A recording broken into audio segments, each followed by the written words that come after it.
Want to reach Night Talks Radio? That's easy. Simply dial 1-507-384-9390. Where is he? 6-1.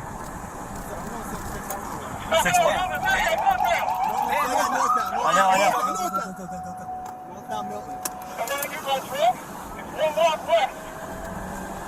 Oh, it's gonna be this light.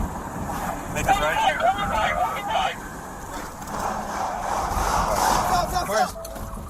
Where is he? Right there. Fuck! Shoot! Come on, you can't.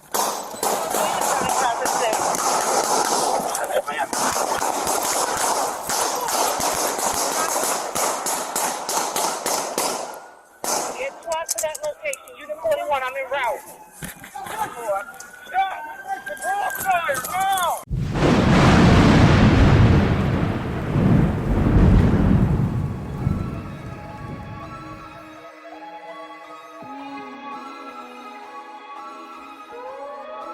Gotta get the cake.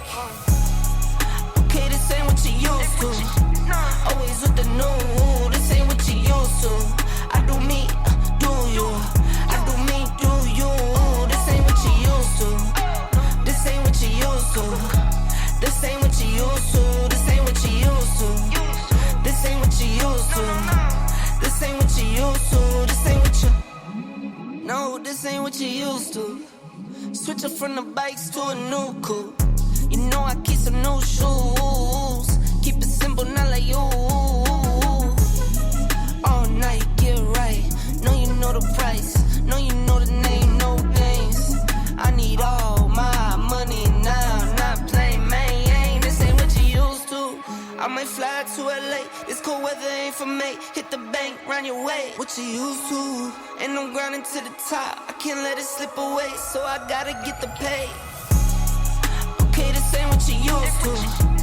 Always with the new. This ain't what you used to. I do me, do you. I do me, do you. This ain't what you used to. This ain't what you used to. This ain't what you used to. This ain't what you used to. This ain't what you used to. This ain't what you used to.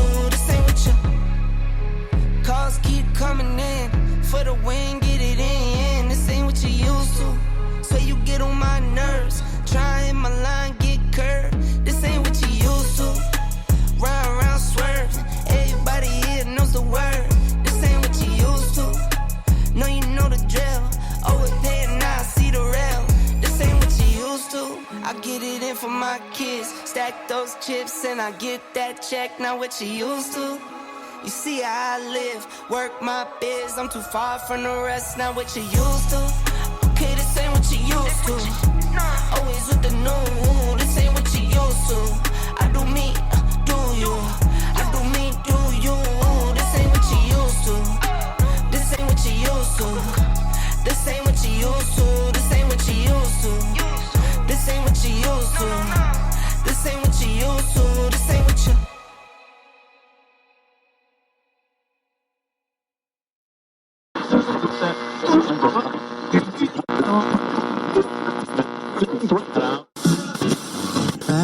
Free socks.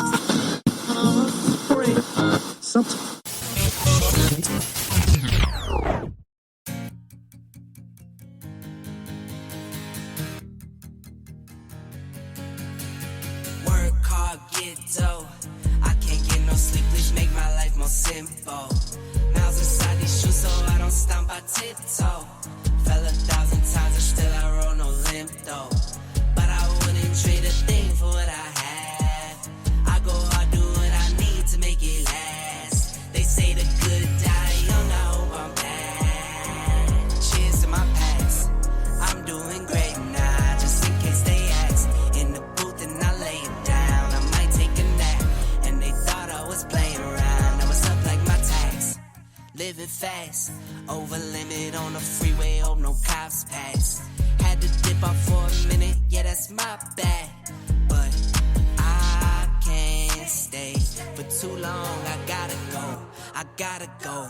I grab my bag and hit the dash, yeah adios. I drop the clutch and slam the gas, and it's vamonos. If you're not first and you're in last, Ricky Bobby quote, you gotta know.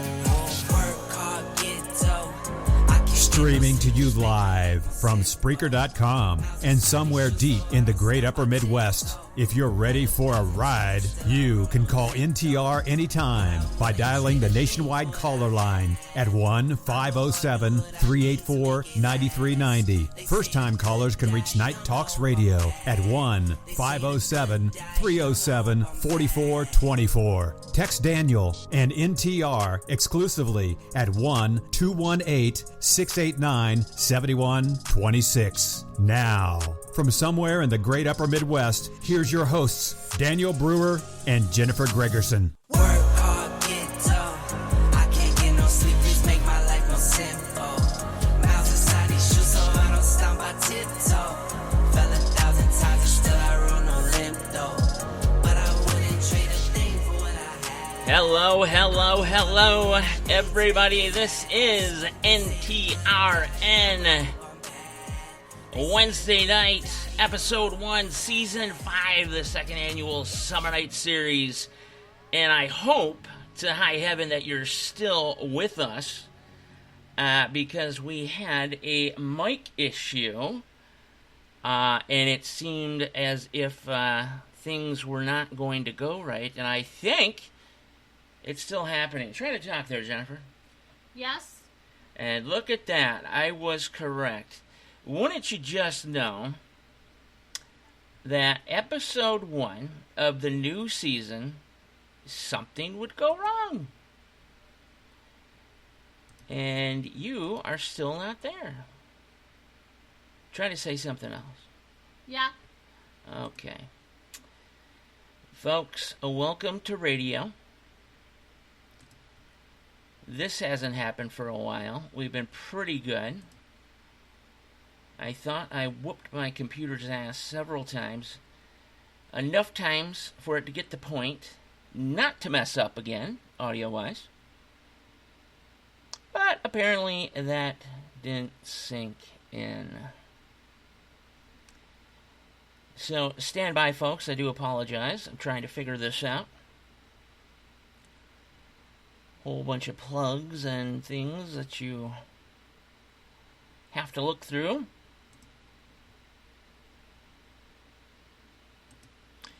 So, it was going to be a great night for episode 1. There we go. Okay, now, say something there, Jennifer. Yeah. But I think you're picking it up now. I'm picking it up, and yeah, that's not right. Let's go back over here. How about now? Yes. Yeah, I think we got it. It looks like you're on now. I don't know. Okay, so, you know what? This might, You're picking it up too, it looks like. Hold on, let me check this might blow the audience's ears out, but we do apologize. Test. Okay, mine is going into the red. How about you? Test. Oh, yes, I think we're back. We are back. Let's pretend like the first, 11 minutes and 53 seconds didn't happen. Yeah, right. Let's just restart the whole show. I knew there was going to be a ghost in the system. Oh, probably. To start for season 5. I just knew something was going to go. Everything was going so great for so long. I still think it's that Roblox she plays. You know what? It could be. I'm going to go through that and see what's up. I think it gives you nothing but viruses. Thank God for Norton. Plug, by the way. They really track everything down and eliminate a lot of crap that comes off of that game. And, the thing is, she absolutely loves it, so, I'm not going to take it away from her. Right. But sometimes the system gets somewhat clogged, so to speak, and we have to do a clean out.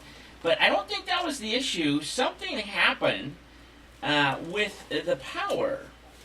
And as I look, the connections are perfectly fine, but the power to the entire system decided to just do a fucking reset. For, no fucking reason. I'm wondering if it might be something to do with possibly a loose connection somewhere.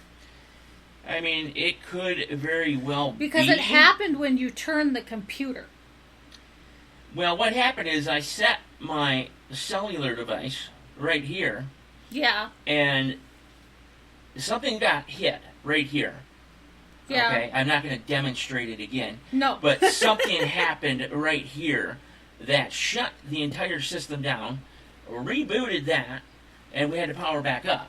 Right. So I wonder, for that 2 to 3 minutes Yes. in the opening, if we disappeared or if the music was still playing or whatever have you.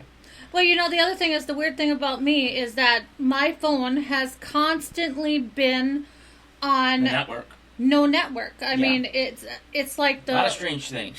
there's like going on nothing around here. there. So sometimes when I send my messages, they don't get through until later on. So Well, here's the I thing. don't know. I'm not surprised. Yeah, right. I'm not surprised any longer. Okay, been doing this going on 2 years now, and I'm not surprised by any, breakdowns of the system. Yeah. So the only thing I care about is that number continues to roll the time. Yeah. Okay, and it says live right there. That's Right. all I care about. Right. So let's pretend that didn't happen. Like I said, that opening story that you heard in the beginning of the show, that was a Baltimore police shootout, folks. And, I just wanted to make mention of this because this is what's going on in far left cities, okay, where the justice system is beyond corrupt. And Well, we all know criminals, that. Yeah, well, absolutely. I mean, look at Chicago. But Baltimore's right up there. Yeah. Okay. With a system that lets these offenders out over and over and over until something horrible happens. Yep. Okay, and such an occasion took place in Baltimore, the streets of Baltimore. Oh yeah. Police fired multiple shots at a man who was shooting at the Baltimore Police Department with 3 Glocks, 1 Uzi, and a shotgun, for good measure. Oh jeez. This took place in the 100 block of North Milton Avenue. The shooter, later ID'd as Daryl Gamble, I like that last name because he certainly gambled with his fucking life here, Yeah. was attempting to kill every police officer in sight. Okay, if you heard from the audio, and if you find the video online, before he was struck, and the dangerous cop killer died at the scene. Wanted for a felony warrant, Baltimore PD spotted Gamble in a vehicle. Mm-hmm. A short chase ensued. After crashing his vehicle, Oh Jesus. he pulled out a book bag filled with weapons. Gamble had a horrible violent past. Oh no. He was arrested just months ago Right. for drug and weapons possession. And obviously, we're in July now, was released. Right. Okay. And, being a black criminal, I'm just going to be, the elephant in the room here. In, a far left city like Baltimore, Yeah. okay, was released over and over and over again, like I had mentioned. Yep. This person should have been in jail, in prison, with the key thrown away, so he couldn't hurt civilians and police as well. Thank God no police were hurt, by the way. Right. Which is, from the sound of the audio, is pretty amazing. But after firing more than 40-plus rounds at officers, Jesus. police emptied their weapons, and Gamble finally got the sentence that he rightfully deserved. Oh yeah. We have had confirmed tornadoes on the ground in the Chicago viewing area. They stretched right there. Okay, let's zoom in on this, Joey. Can you pan? Okay, all right. Let's just. Yes. Look at this. Look. Right here. Right. Yep. Right there. See it? See it spinning up? Yep. That's it. Yeah. That's it. Look at that spinning up there. Right there. in front of you. And look at how on the southern flank of that, we're seeing that lower as well. Well, multiple tornadoes hit the Windy City tonight. One of the main tornadoes heard during our live broadcast just right now was actually caught live as well on NBC affiliate in Chicago. That's what that was there. It was actually over the Chicago O'Hare Airport, leaving many stranded and frightened. The city of Chicago was under the grasp of Mother Nature tonight, with 8 tornadoes touching down in or near the city, leaving houses and many businesses destroyed, and others remain seeking shelter wherever they can find it. You know, this has happened in Chicago, a few times all over throughout the years, but this was a pretty big situation for Chicago. I think they're still in a tornado watch. I'm thinking that the warnings are over. Right. But the audio that we played there for you, that was actually, like we said, that was captured on an NBC affiliate live. Yeah. And you got to watch the tornado start to come down, and they got pretty excited about that. Yeah, I suppose. But see, the thing is, about an hour ago, actually now, they were still under a tornado warning, along with an hour ago. Northern Indiana as well. Well, I imagine that storm is moving east, correct? Yes. Okay, yeah. So people in, I would say, western Michigan, central Michigan, Indiana, western Ohio, need to be on the lookout. This thing has dropped multiple tornadoes. Some have gotten as high as an F2 or an F3, I even heard. Yep. But I think there was a total of 6. 8 confirmed. 8 confirmed yep. in the Chicagoland area and downtown Chicago, as you just heard from that video clip. Right. The NWS survey team will be heading out tomorrow to examine the damages. Good Lord. This seems like it's happening every day, and we certainly know why. Yeah, and it's not from cows farting. No, it's not the climate change. We'll put it that way. That happens. That's natural. Yeah. So, folks, yes, this is episode 1 of season 5, the 2nd annual Summer Night Series. The New Radio is the title of the show. Jennifer, let's kick her on off. What do you got for us? Well, you know that I always go with an opening poem. Yes, you do, and you got a special one for the show today. Yes, I do, actually. I wrote goes this along one with the myself. title. It is not from the Black Book. It is actually from me. The Black Book of Death is put away. It is called Time. I sit here gazing out into the dark moonlight, thinking about all the world's fight, the fight in the upcoming days, the fight of trying to see through all the haze. Wondering if there is time to take back what once was ours, time to cover all the scars, time to fight for what is right and wrong, time to show that we are strong, to face our fears that we have struggled throughout the years, time to stand up for what we believe, time to continue to achieve. I sit here gazing out into the dark moonlight, knowing that everything will be all right, because we will come together and reunite, ready to embrace this upcoming fight. Time for out with the old and in with the new. A new format, the new radio, and the new you, where things are bold and fun. A time where everything is based on what is true, where time is ready for you to decide and no longer hide, where we can overcome, where new radio has begun. Absolutely great poem there. You know what? A question, though. Are you allowed to plug your own show on your show? I'm not quite sure. I'm going to have to look that up in the radio handbook. No, that was a spectacular opening to our episode 1 here from the new season. And you know, the fight doesn't necessarily, when I wrote that, the fight doesn't necessarily have to be Could be multiple things. It could be multiple things. It could be fight for cancer. It could be fight for, the stop of racism. It could be fight for this LGBTQ thing. Yeah. Fight for the stop for war. Save our children. Yes, it's about basically coming together. Is what we need to do. We need to come together and embrace the fight. Come together. Is what we need to do. Right now.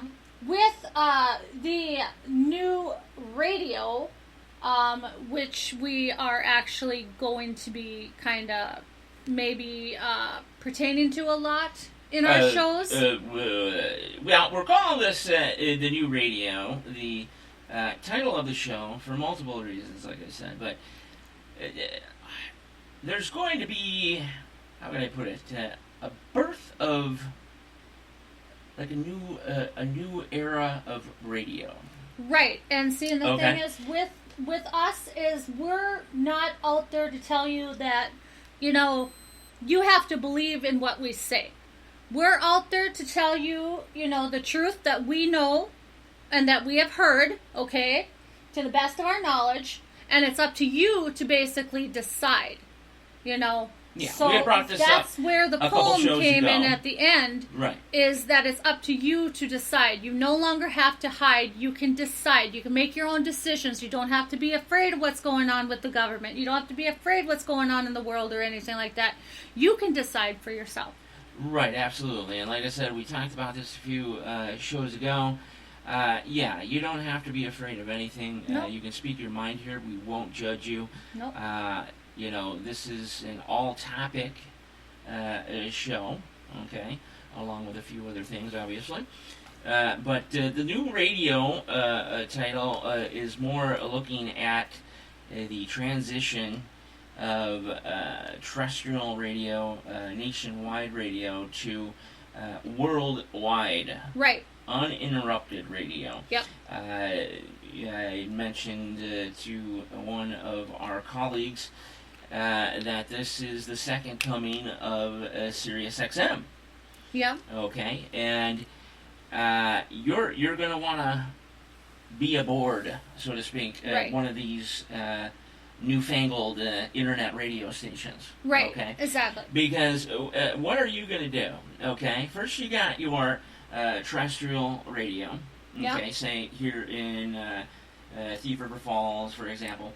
Yeah. Now, I can listen to that channel up to probably 10, 15, 20 miles away. Yep. Okay, and then I have to find something else because the signal fades away. Right. Okay, now with Sirius XM, Yeah.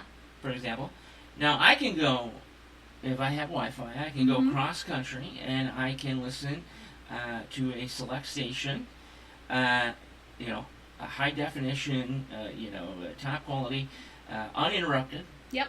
Okay, from the East Coast to the West Coast, if I wanted to. Okay. Well, that signal gets interrupted. If you go overseas and things like that. Oh yeah. What if there was a service now that the entire world, wherever you go, Yeah. would have uninterrupted Service. broadcast Yep. of a particular radio show Yep. or a music station Right. or a political talk, whatever have you. Yep. And they could listen to it anytime, anywhere, and they would never, ever, ever lose the signal. No. And yes, it would essentially eliminate the terrestrial radio station. There would still be some remaining for certain purposes and things of that nature. Smaller towns perhaps, things like that. But that's the way things are going right now. And you're going to want to be aboard. Yeah. Because there's about 1 billion people who think they have it. Okay? And they may. Right. But if you're not aboard with a online radio station, okay, that is pushing for the same thing that you're thinking, Right. okay, it's just gonna it's not gonna happen. No. Okay. And the And this thing- boat is arriving in six months to a year, I would Yep. say. And here's the thing is that not only are we're not stationary. Okay, here's the thing is, NTRN is going to be doing a lot more shows on the go, where we are going to be out on the community, in the community, with the public, talking about whatever we want to talk about with them, asking them questions or whatever. And that's how NTRN shows are going to go as well, is we're going to be bringing it mobile as well. Bottom line, there's going to be a lot of different stuff for this season. Yep. And we are going to be more mobile, taking NTRN on the road, and trying new things. And don't worry about you truckers or you shortwavers out there. We will be hitting that spot here very, very soon as well. Oh my gosh, truckers, especially will benefit from this. Because, number one, you're going to have a wider selection. Yep. I mean, far wider. Yep. If you looked at Sirius XM when it popped down back in 2004, 2005, a lot of channels, people were like, holy monkey, look at this. But even us being on TuneIn, that gets us known a little bit more, right, and gets us heard a little bit more. Like I had stated, we are the Jimmy Churches. We are the George Norries. We are that group, from 25 some odd years ago. Mm-hmm. We are the new version. Yep. Okay. We are new radio. We are a part of the first jump in before people realize, because things are moving so fast in the world today. Right. With everything that's going on and moving, exponentially faster and faster. People miss out on some things, but the keen eye of some individuals say, holy shit, right there it is. Mm-hmm. And you need to be a part of is something to make it work. And that has been worked out. And we plan to be around for a very long time and be one of the originals, yo. Yeah. Okay, one of the OGs. And we're not talking about going live on internet and doing podcasts. Okay, we're not talking about podcasting. You will see some videos of us up on our Facebook page because we will pop in and do some videos here and there, so you can recognize us. You can see who we are and stuff behind the voice, but we are not basing our shows directly on podcasts like a lot of other people are. And podcasting will still be there. I believe it will start to fade away because there's something magical about radio, and there's something magical about late night radio as well. It's the voice. For night owls, it's the voice. It's the comfort in the middle of the night. People getting used to a certain somebody or someone. And they feel comforted, like you said, and that's essentially what Art Bell was doing too. Mm-hmm. And he had a certain formula that I always speak about. That if you know the formula, you can do exactly what he did, and you can be around for as long as you want. But radio is the key. People will not get rid of radio. Podcasting, and I'm going to get some barks here probably, but podcasting is more of just a fad, okay? And it's been around for, a good 10 years or so or more. And it's starting to slow down just a little bit. Everything is back to online radio. Well, not only that, you've got TikTok, you got YouTube, all that stuff. Right, so where you can express yourself. You've got the TikTokers that will go on there and start doing, talking about things and stuff like that. Basically doing a podcast themselves over TikTok. So you got TikTok, you got, what else is it? Snapchat. You can do things like that on Snapchat, Instagram, like things like that. So, it's just going to fade away. And, people like Joe Rogan and stuff like that, eventually they'll be pushed to radio as well. Yep. Because it's just not going to work that way. And the thing that, as a guest scheduler, myself. Yeah. Okay. The thing that the guests actually get a chuckle of, and they actually love to hear, is that they can show up on our shows with them, just in their pajamas or in their, nightwear or whatever they put on and stuff like that. Well, because they don't have to worry about coming onto the computer and being seen, is what I'm trying to say. Right, yeah, absolutely. So, you know how women, okay, I'm not going to say girls, women like to hold that appearance and wear makeup and stuff like that, because you're presenting yourself as a guest and everything. Well, I'm just saying. How dare you? I'm just saying. Okay, most people do. Okay, that are women. Most people. Okay? Don't you mean all that are women? My goodness gracious. Binary women. I'm sorry. Male and female, folks. Yeah. If you don't like male it, and female. That's the only two that there are. Yep. So, you don't like it, turn the channel. That's right. But what I'm saying is the guests enjoy that they can show up in their pajamas and they don't have to worry about getting all dressed up or anything to present themselves over the internet for our show. So that's the thing that a lot of people like. So it's the way I would put it is that everything is going to suck back in on itself. It's more homey.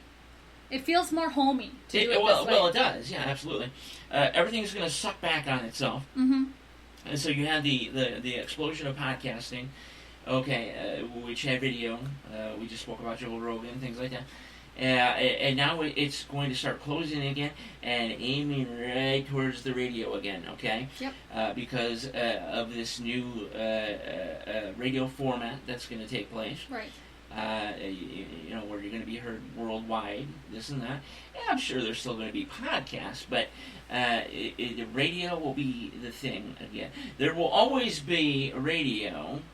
It may not be terrestrial, but it will be online. Yeah. And podcasting just will turn out to be just too much effort.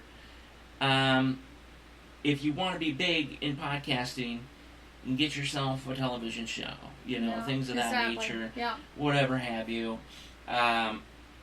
It's simply going to fade away. And people are going to just look for that comforting radio voice at night or in the afternoon, whatever have you. And just listen away. Yeah. And just listen away and be comforted and enjoy what you're hearing. And, yeah. Yeah.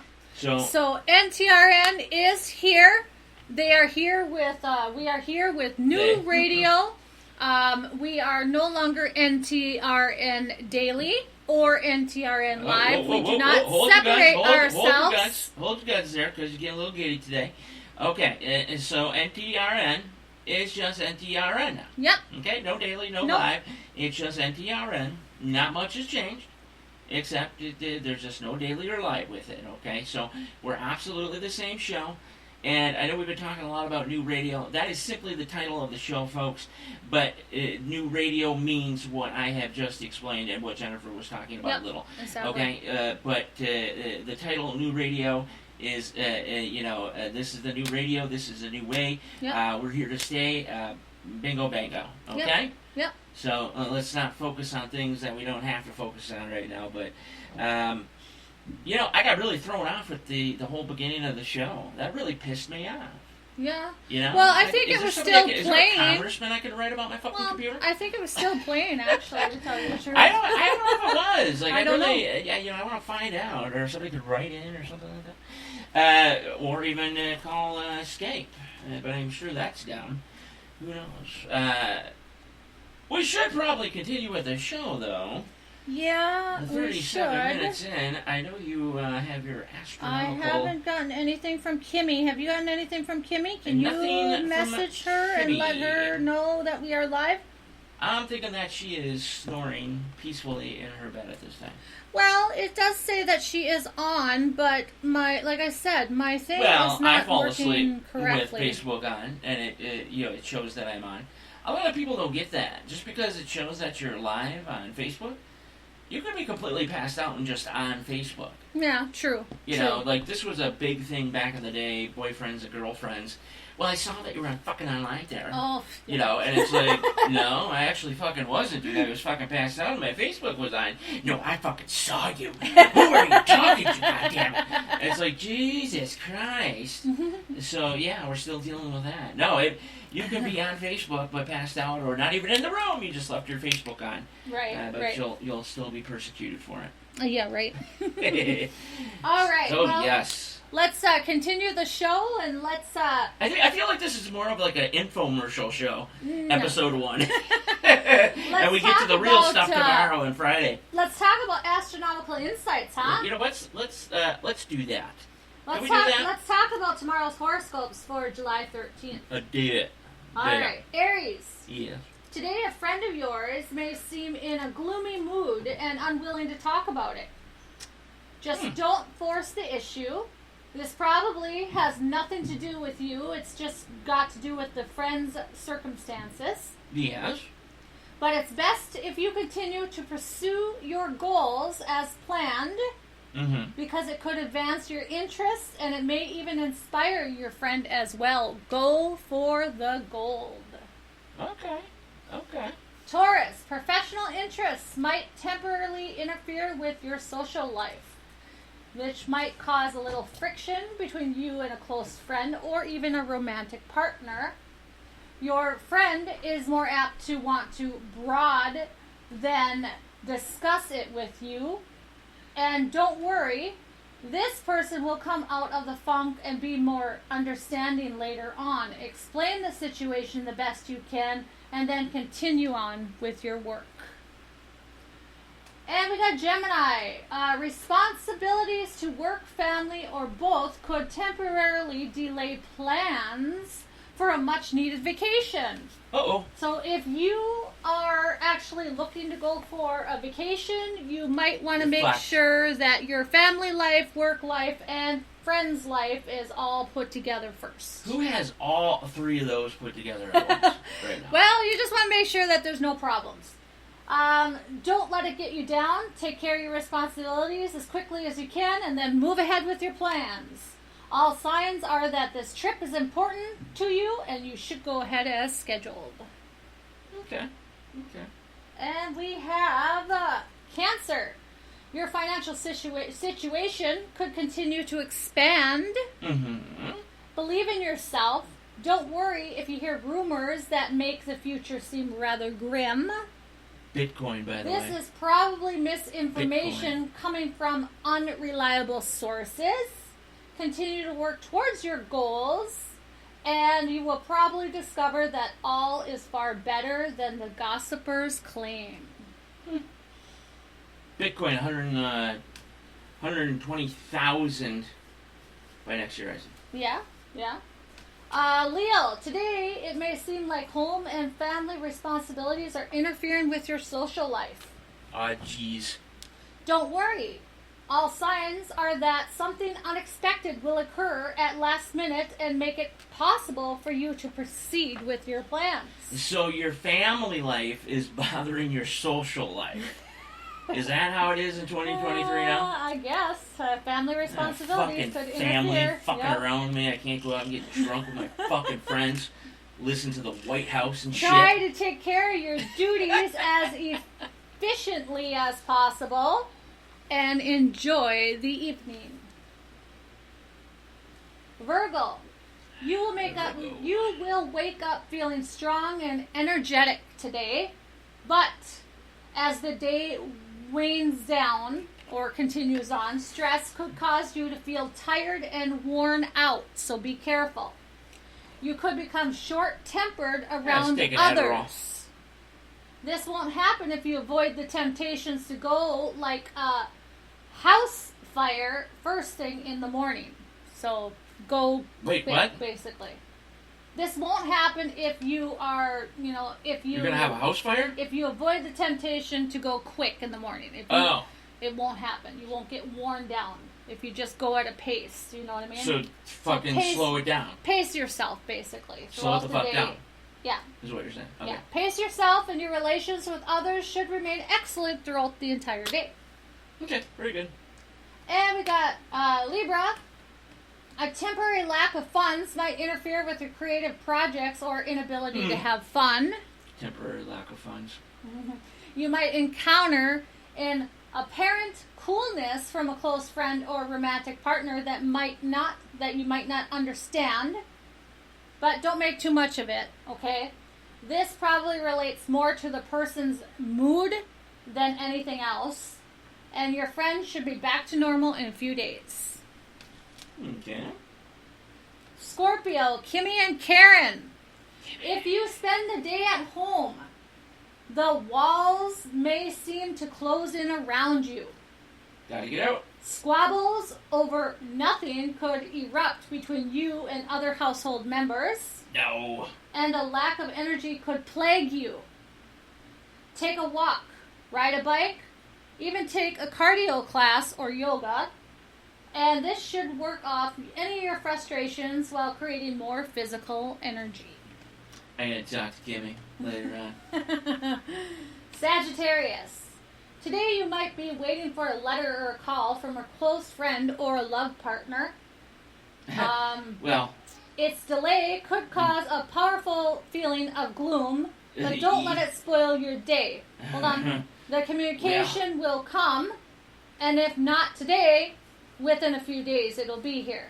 Meanwhile, Thursday, maybe? Meanwhile, this is a great time to try your hand at writing or music. Be creative while you wait, and you might also get a call from another friend. Okay, alright. Capricorn. Whatever skills or talents you're using to accomplish your present goals may seem blocked. This could give rise to a sense of frustration. Mm-hmm.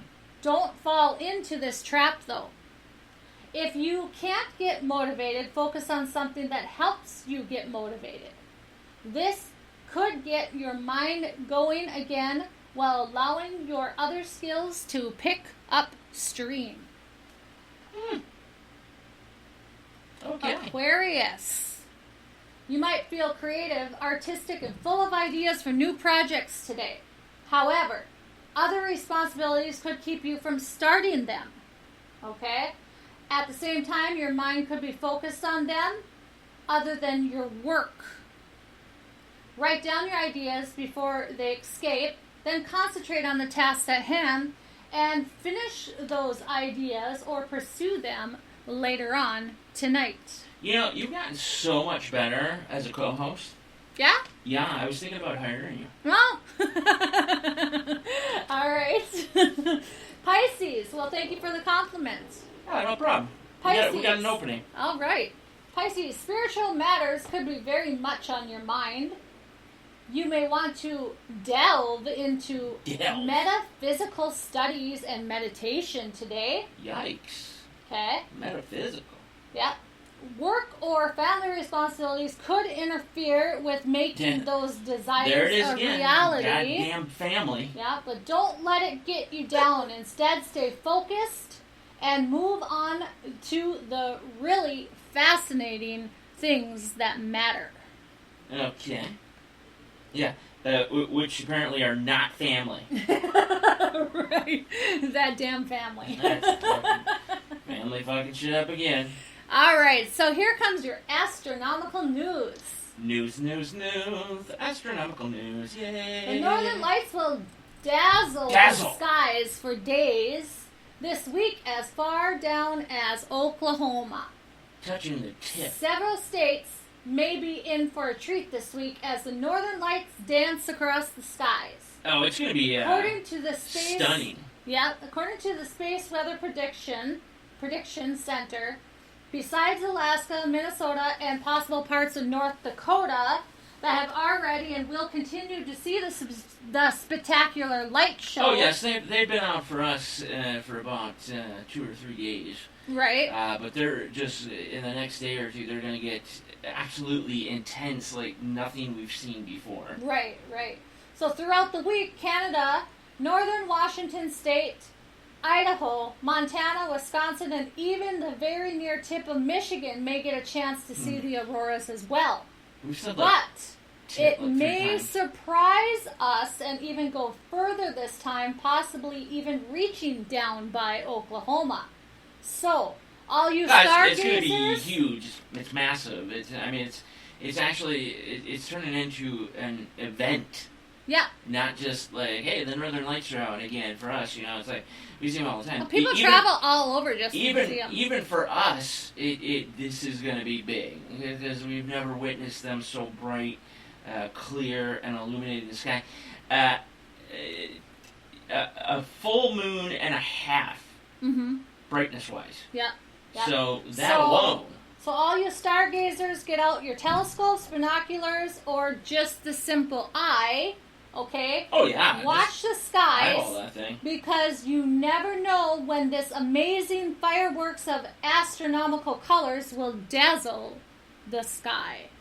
Well, actually you do. It's at nighttime. Dazzle their sky. Oh, okay. Dazzle your sky. Dazzle the skies. Yes. Don't you... Yes.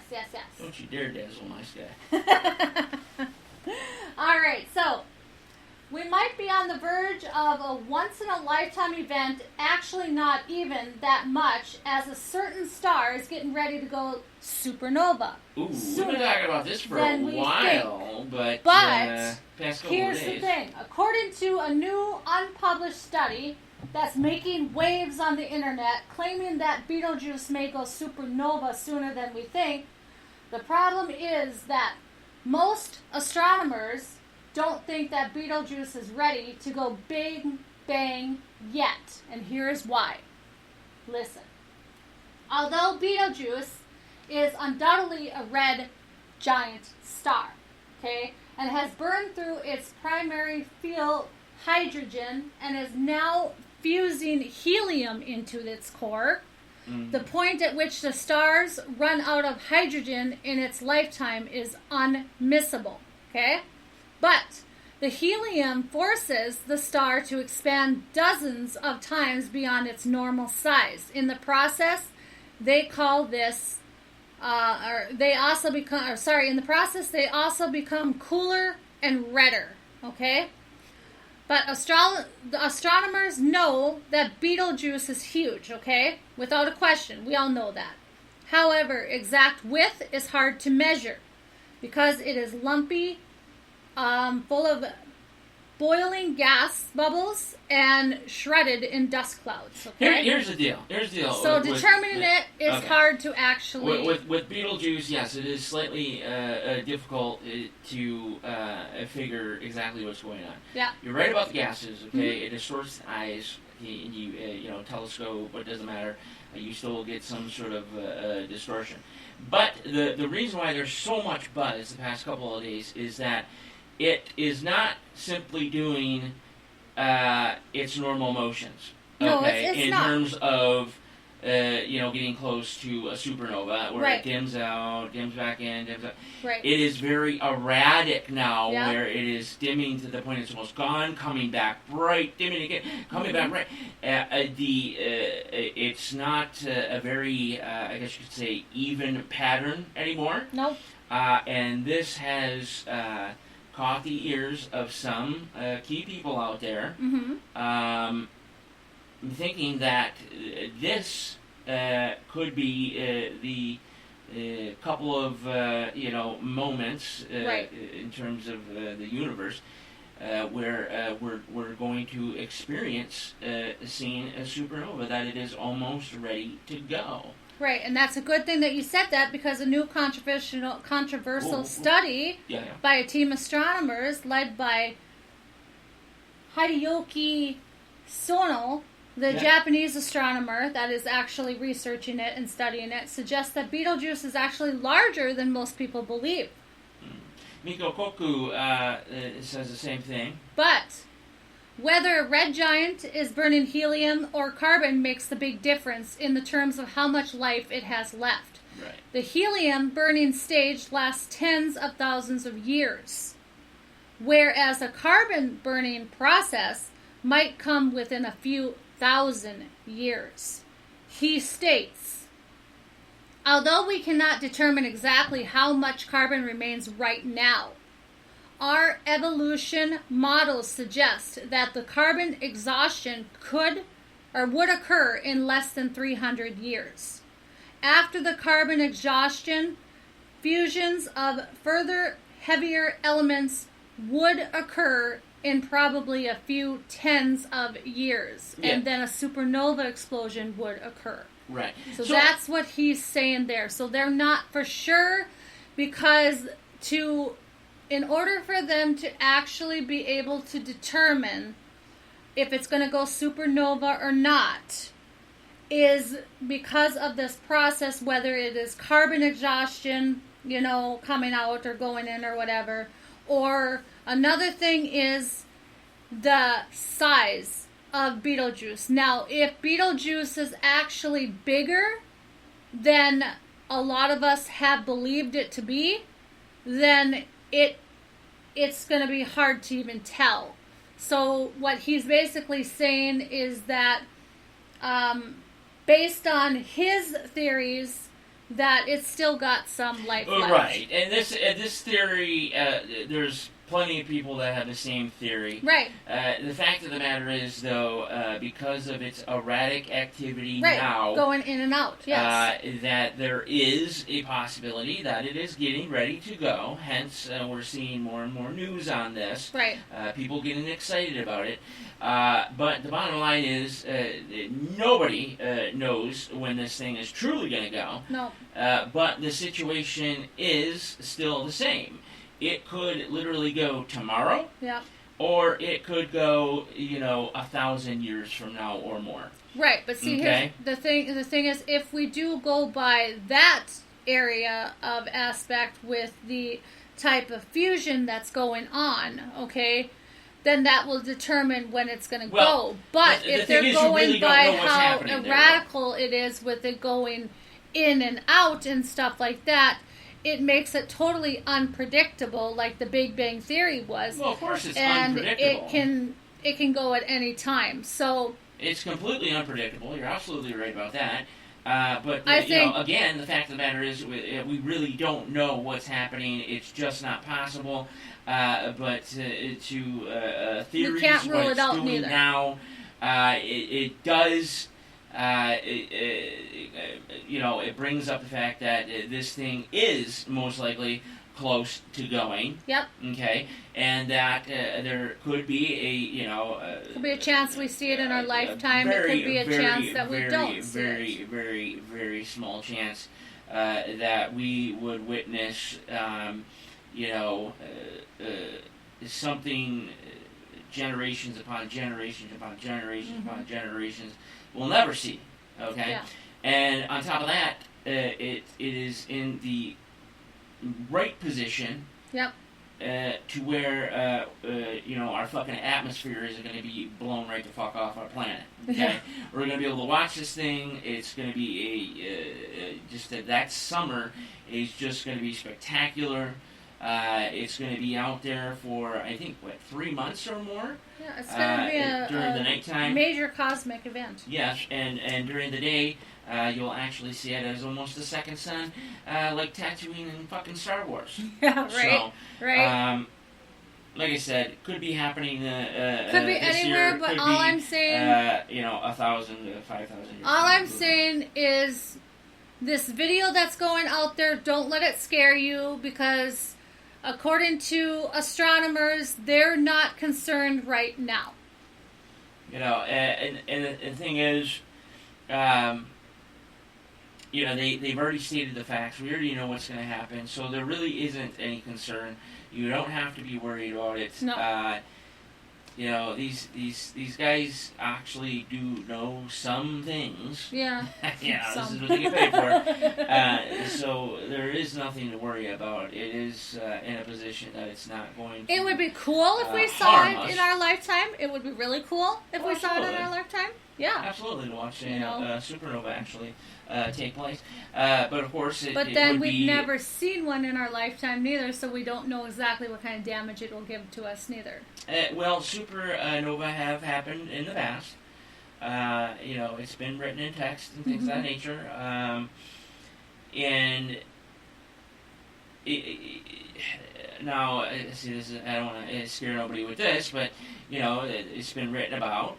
Okay, right? Like this guy for months on end, this and that, blah blah blah. Or there's a period of time where a supernova may have taken life on Earth.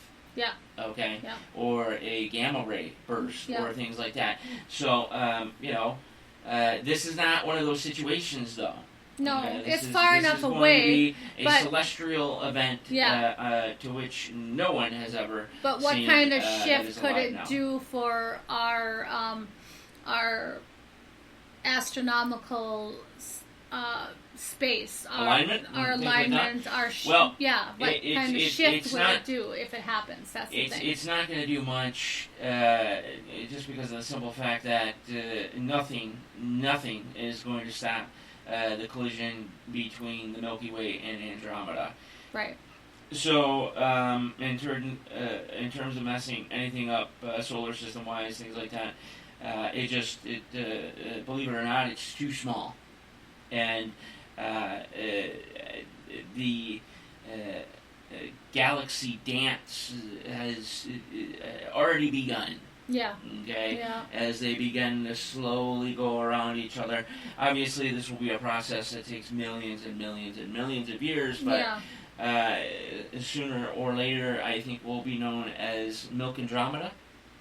Yeah. And so, combined. yeah, and it looks like we'll have to jump back into your stuff there in the start of the second hour. We've just been talking and talking and talking. Yeah. And we've had problems already and all this thing. You think it would be over with by season 5, but hell no. It's wouldn't be radio. the same. It's Wouldn't be the radio. same.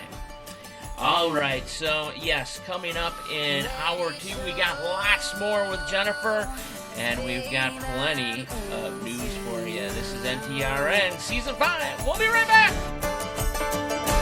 We've been on and off, in and out, up and down too many times. Now it's time. Show me what you got. Some say that it's the little things. I say that it's a big old ring. Anything to hear you say I do. It ain't the way that you see me.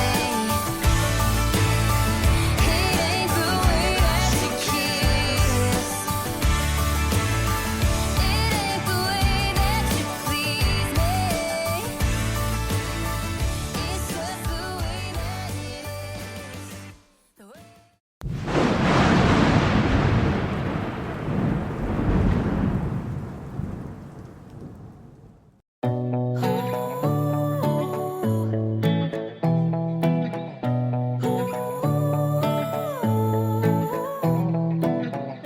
Posting every day, making sure she's in every frame.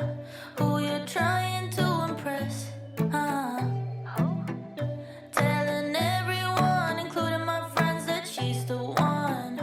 Making sure I get the message. You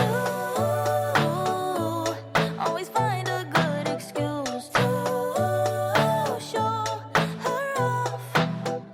But I've never been more over you, so you can't stop. Honestly, I don't care, I don't care, I don't care, care that she's cool, funny too, pretty hair. It almost seems to me you're on jealousy, but please, there's no need, I don't care. Couldn't care less, I swear. I'm in paradise, do my thing, not thinking twice. Guess it hurts for you to see that, but I never knew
Streaming to you live from Spreaker.com and somewhere deep in the great upper Midwest. If you're ready for a ride, you can call NTR anytime by dialing the nationwide caller line at 1-507-384-9390. First-time callers can reach Night Talks Radio at 1-507-307-4424. Text Daniel and NTR exclusively at 1-218-689-7126. Now, from somewhere in the great upper Midwest, here's your hosts, Daniel Brewer and Jennifer Gregerson.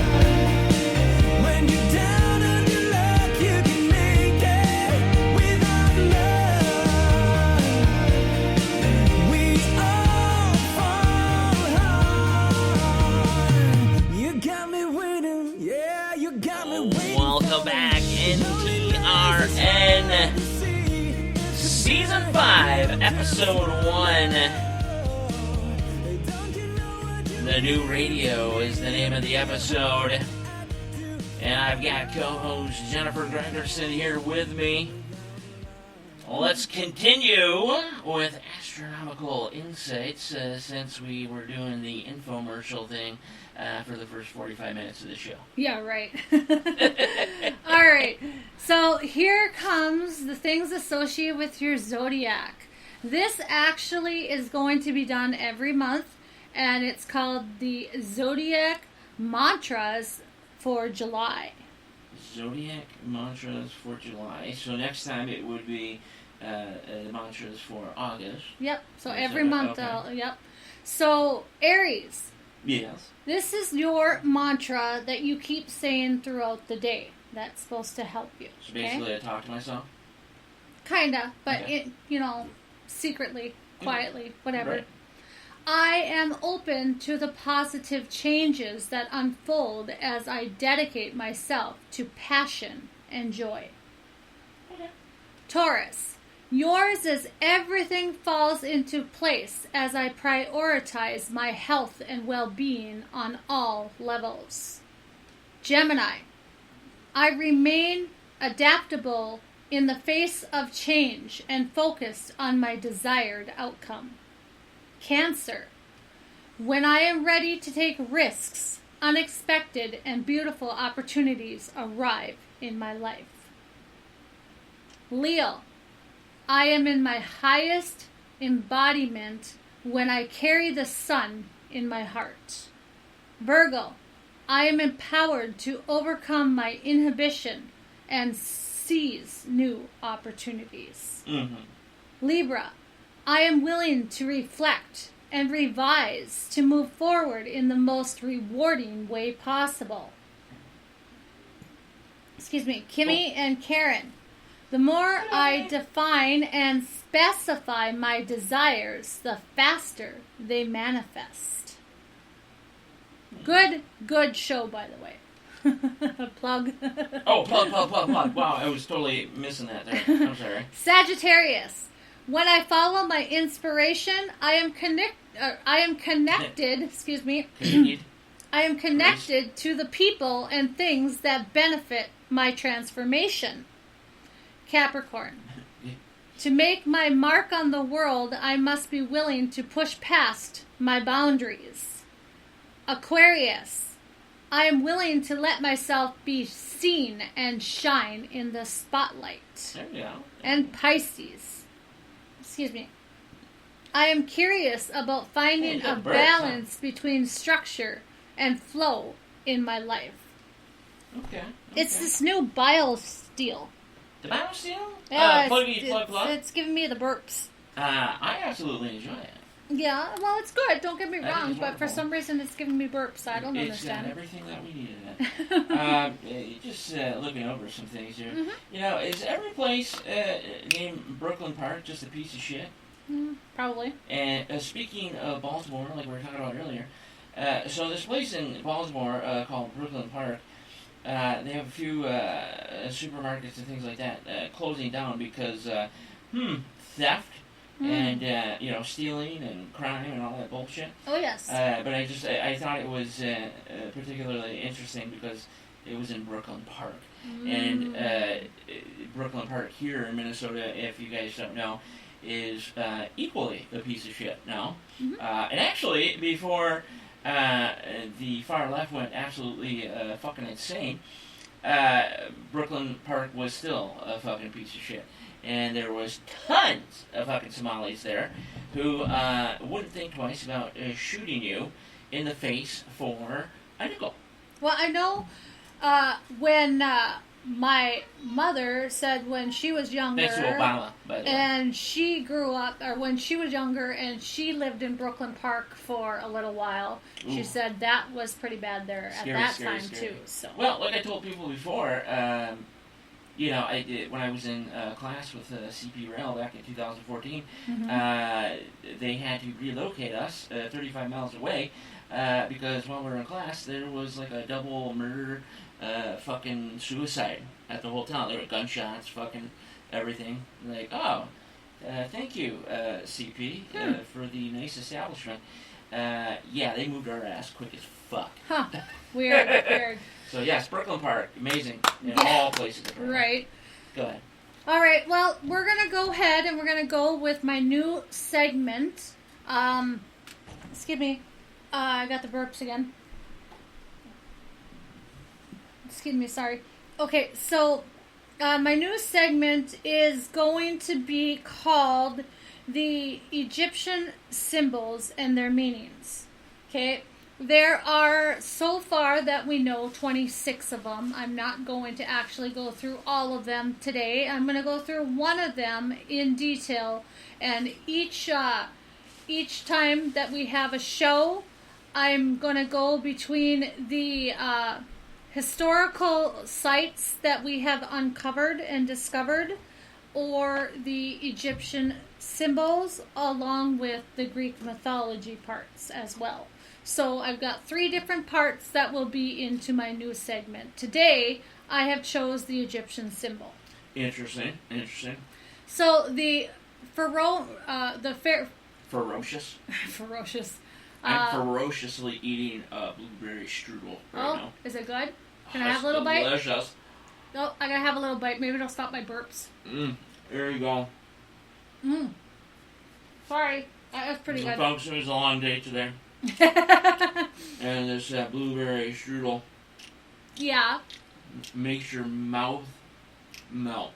Yeah, I suppose. I would do a plug, but I actually don't know who makes this particular strudel. So the pharaonic symbols, were numerous in the life of ancient Egyptians and varied in their symbols, rituals, and use. As the Egyptian creativity in the manufacture and the symbol, and the reliance on them clearly in various aspects of his life and areas. Okay, so the pharaoh was basically the one who had a lot of these symbols. Okay, the symbols for Egypt usually relate to religion, daily life, death and power, love, and weakness. LGBTQ. These symbols, huh? And LGBTQ? No. Can't leave them out. These symbols, such as the key of life, the Anaku, the lotus flower, and soul, and Ananaki. spirit, the Kaya, and Ba. Okay? So today, I have chosen to talk about the Anaku. Is that how you say it? Anaku? Anaka? I feel like you're trying to say the Anunnaki, but... No, it's... Anku, I would imagine. I've actually never seen that specific spelling. So, what it is, it's the most well-known symbol to come out of ancient Egypt. Okay? The general meaning of the symbol in its hieroglyphic system of writing represents the concept of eternal life.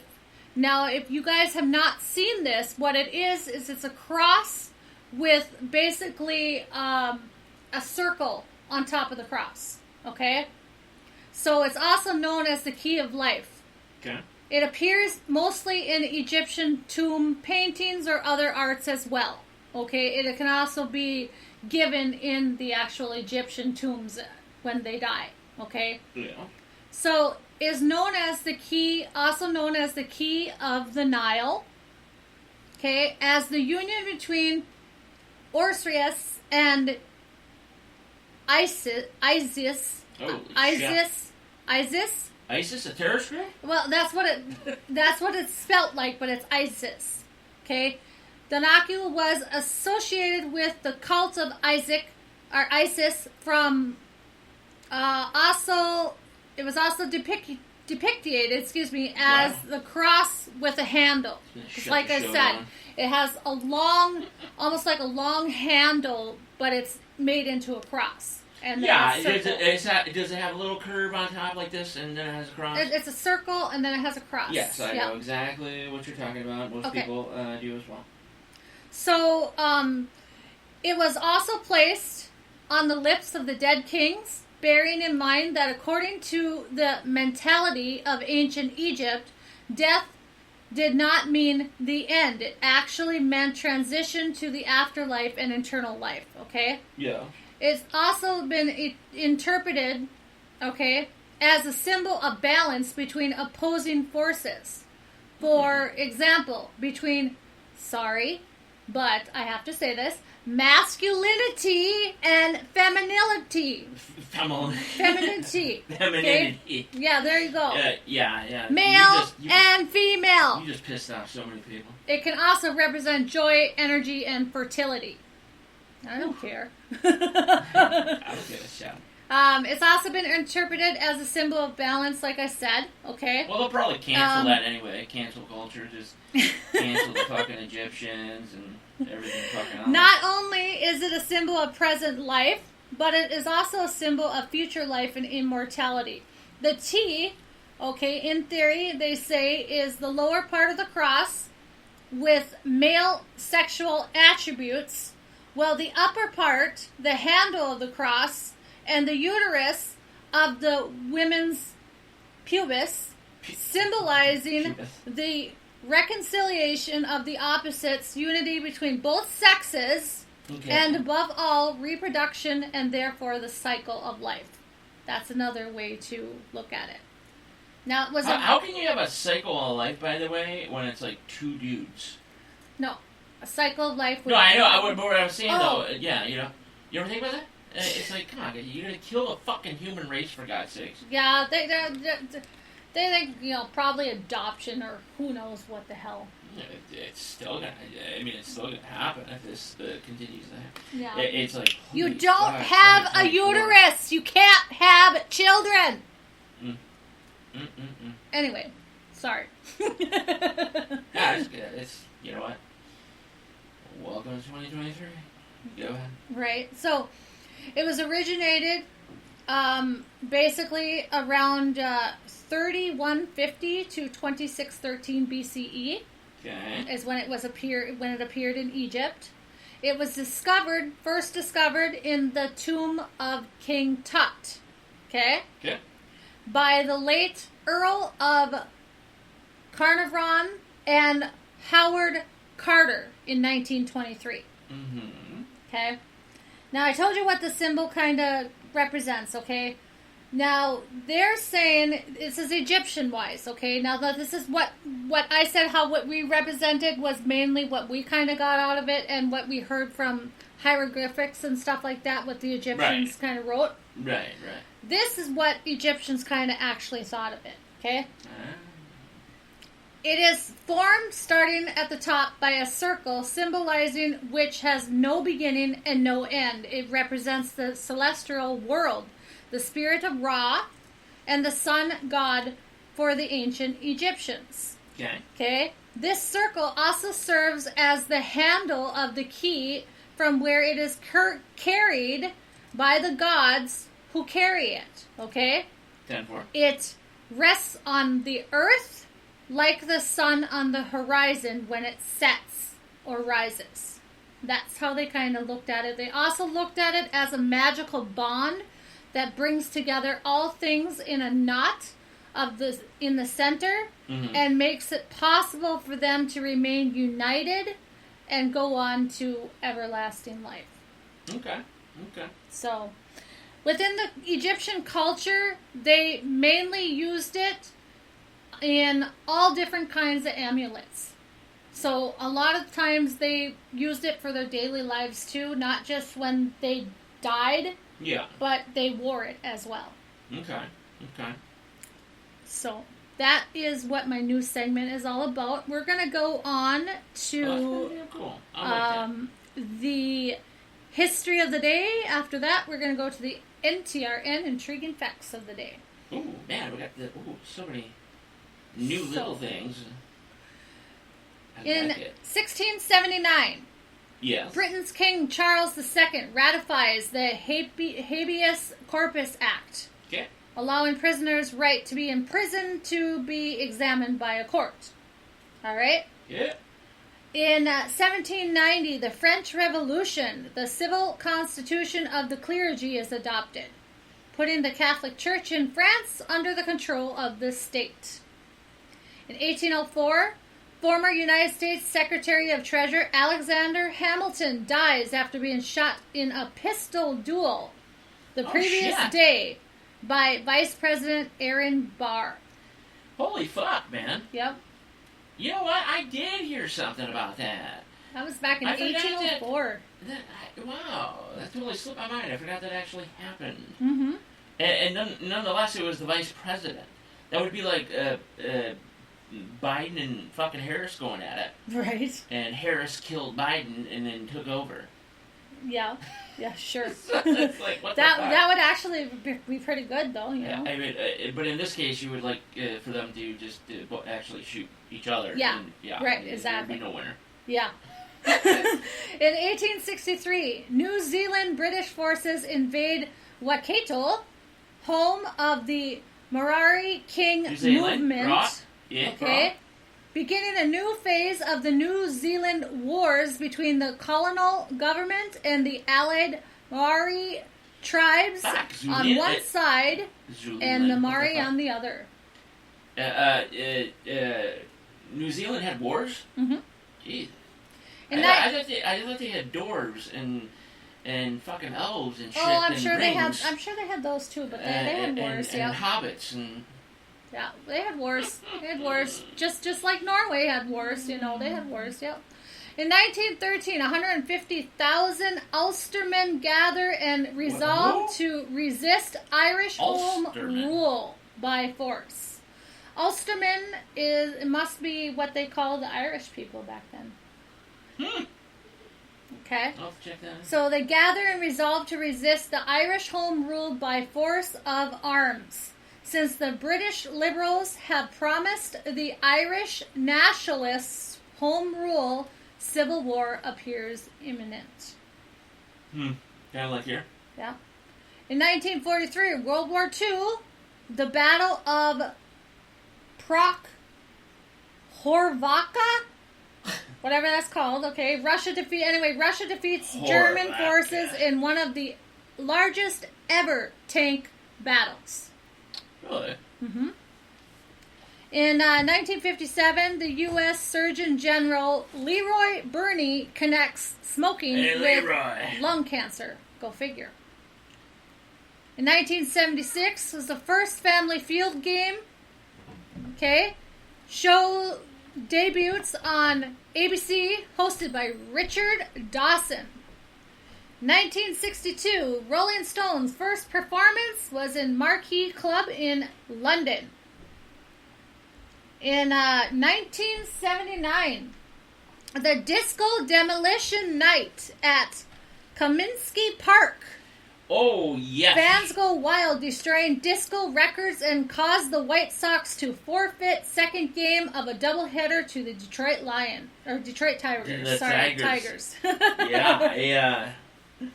I have some memories of that because of my cousins telling me that. Pretty crazy out there at Kaminsky in Chicago, the outlying areas of Chicago. Yeah, I would say so. In 1998, FIFA World Cup Final. Yes, yeah. Stade de France. Saint Denis.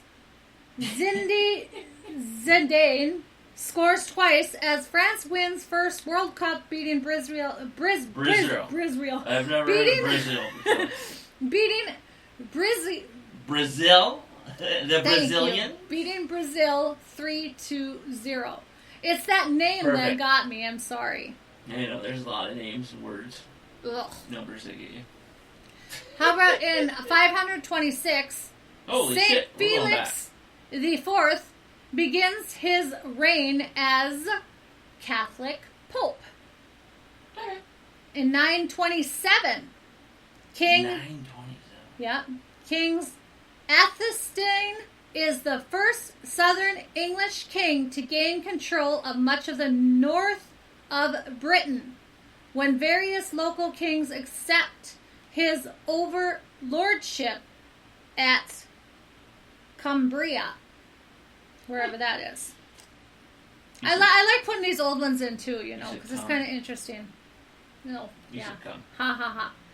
1109, Crusades capture Syria's harbor city of Tripoli. Tripoli. You got that right. In 1561, the Trinity Church, now St. Basil's Cathedral, is consecrated in Moscow, Russia, built to commemorate Was that Moscow? the defeat of the Mongols at Battle of Kazakhstan? Kazan? Kazoo? Kazan? Kazoo? Let's see. Kazan? Kazan, yeah. And not Kazakhstan? No, Kazan. Just Kazan? Jeez. This was back in 1561, Long ago, yeah. Yeah.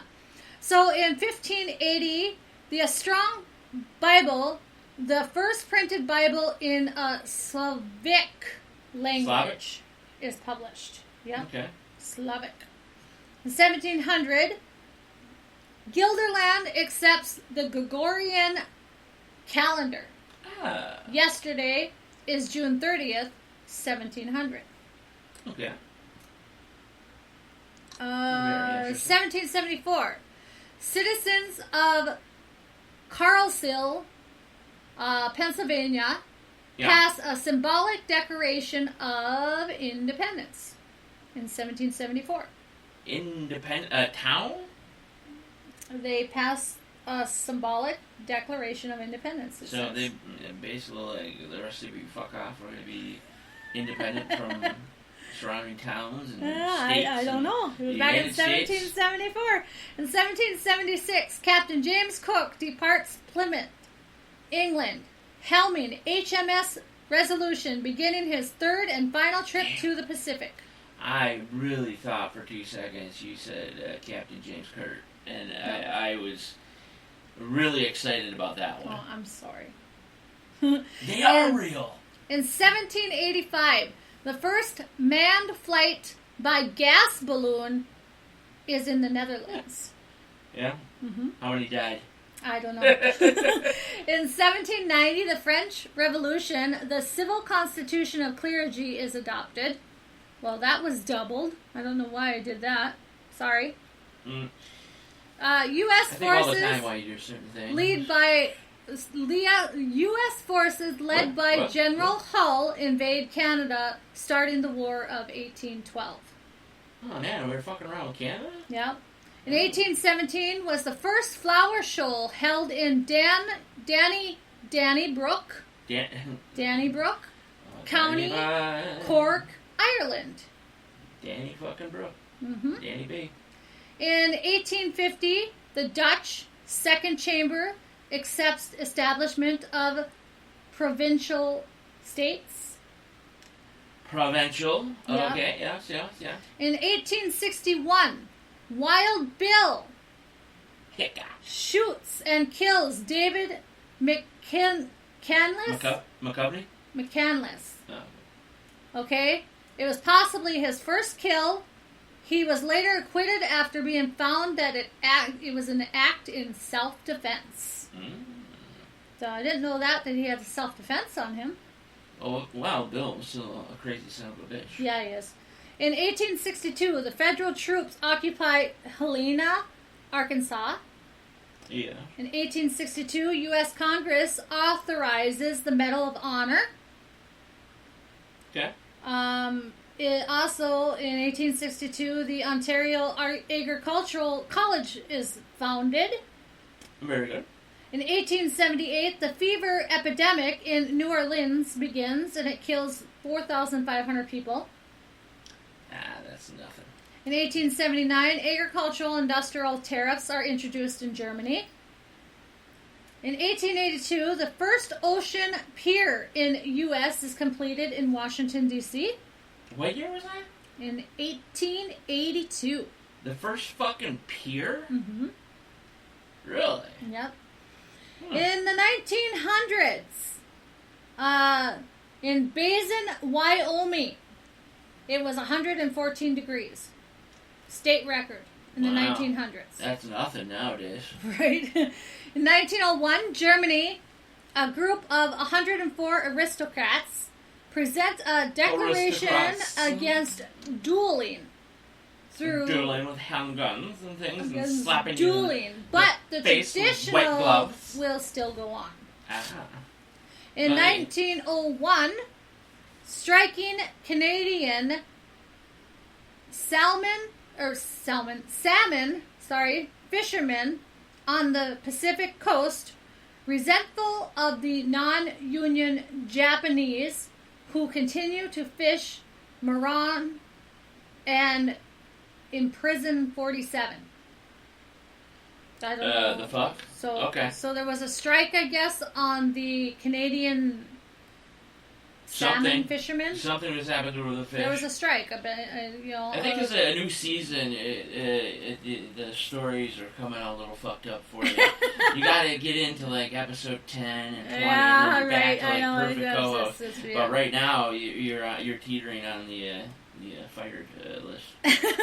In 1905, the British and Japanese renew their alliance for 10 years and agree to provide mutual support if attacked by other power. And then right now, they're fucking pissed at each other. Yeah, right. In 1909 was the 16th Amendment that was passed by Congress, meaning power to tax incomes. 1912, the first foreign feature film in the U.S., Queen Elizabeth, is presented in New York City. In 1913, I doubled up on that again. Oh, wait, in 1916, third and fourth of 4 fatal Jersey Shore shark attacks occur at Mawanan Creek. 1916, Joseph Dunn is attacked by the shark, being one of the ones who, 4 people who died over 12 days. Okay. Let's see. 1917, the Brisbane deportation occurs as vigilance kidnap and deport nearly 1,300 striking miners and others from Brisbane, Arizona. Okay. 1920, the Lithuania and USSR sign a peace treaty, and Lithuania becomes independent republic. 1921, Cleveland Indians and the New York Yankees combine for an AL record of 16 doubles. 45,715 fans in 35,000-seat Sportsman Park, St. Louis, helped cause many ground-ruled doubles, 11 in first game and 21 in second game for 32. Wow. Is that pretty good? Interesting. Yeah? That's pretty good? Okay. I don't know. I don't know baseball real well. You should. You gamble on it enough. Dun, dun, dun. In 1932, Headley Verdi establishes the first-class cricket record. Hey! Yeah. By taking all 10 taking all 10 wickets for only 10 runs against Nottinghamshire on a pitch affected by a storm. That's so they only scored 10. Is what you're saying? So he got all 10 wickets. All 10 wickets for and only 10 runs. And they only scored 10 points for 10 runs? Yeah. Wow.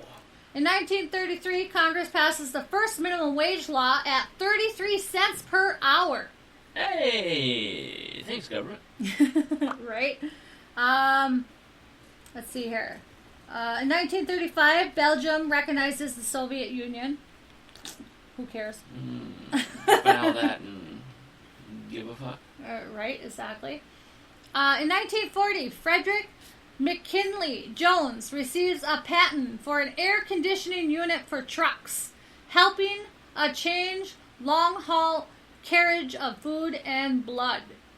So that's how they were able to carry the blood around and the food around. Blood. Yeah, it's the air conditioning unit in the trucks. Combination. Yeah. In 1955, the Christian Democratic Party forms in Argentina. Okay. 1957, the first president to fly in helicopter was Dwight D. Eisenhower. Yeah. 1958, U.S. performs here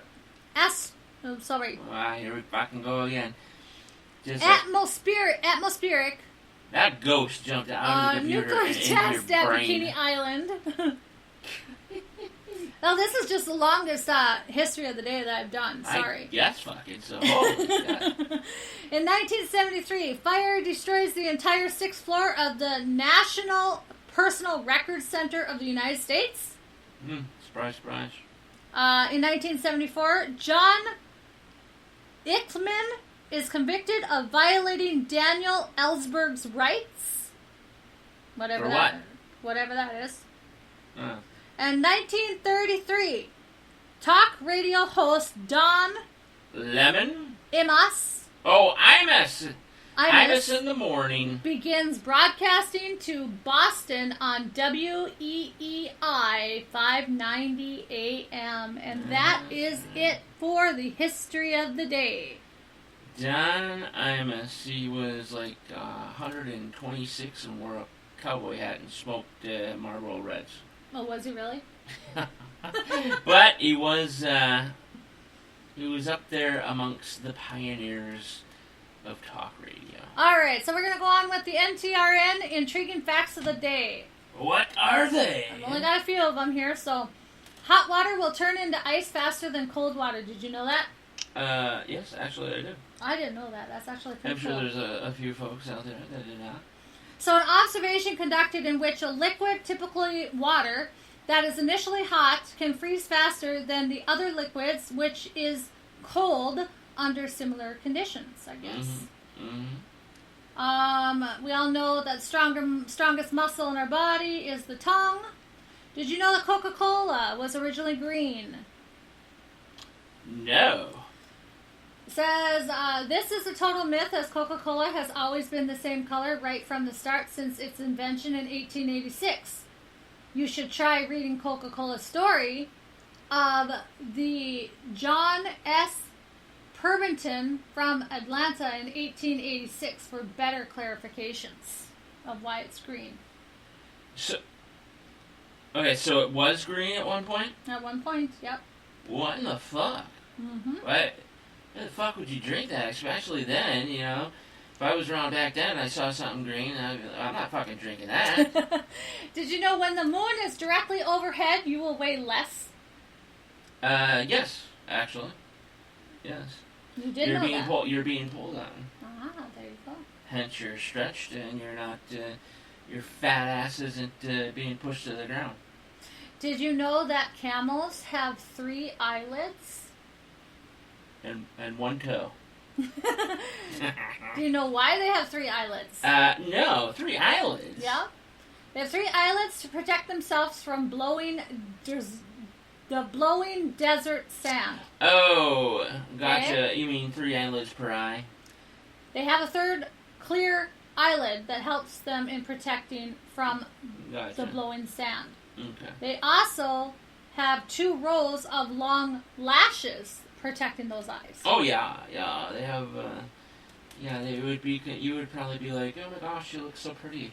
And lastly, there are 2 credit cards for every person in the United States. Did you know that? 2 credit cards for every person in the United States. Now, what do you mean by that? So, according to 2019 2 credit cards that people can get um, per person? Or... There are 2 credit cards for every person in the United States. That means that if you can responsibly manage average. multiple credit cards, then you can maximize annual statement credits, rewards, and interesting fee financing with 2 credit cards per person in the United States. This is according to the 2019 Experian Consumer Credit Review. Okay. Found that average Americans have around 4 credit cards. But you can have 2 and you can be okay. 4, they say, is hard to manage, but they're saying that you can have 2 credit cards per person and you'll be fine with managing your finances. Good Lord. Well, that's kind of different. Yeah. All right, so we're going to go ahead with the news that you can use. Oh, wait a second. Hold on here. We got to line it up.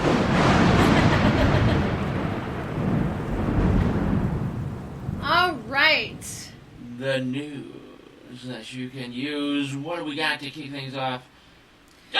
Well, nearly a year later, $1 million lottery prize still unclaimed in Minnesota.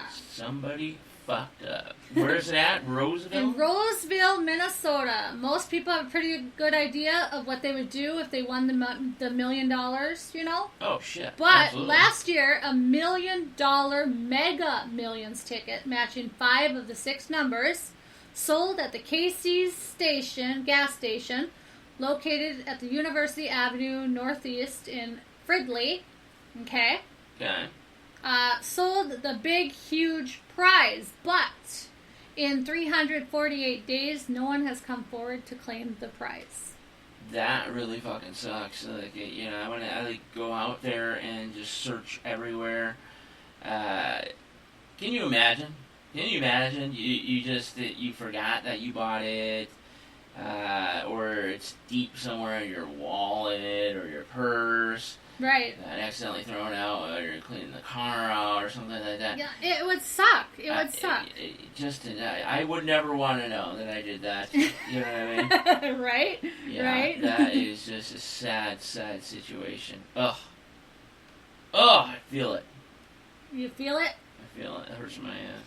All right, so the Grand Forks Bridge, Point Bridge, which is actually on Minnesota Avenue, is expected to have repairs start July 13th through the 16th.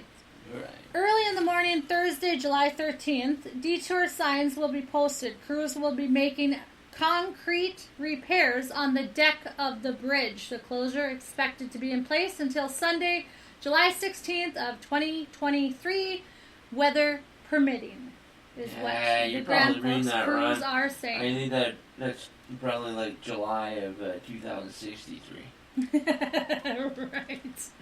Right. Well, you just never know. Yeah. What else you got? Another thing for the local news is the Polk County Museum mystery object is identified. Apparently, really? They were asking for help to identify this mystery object that basically was left outside the historical center. Okay.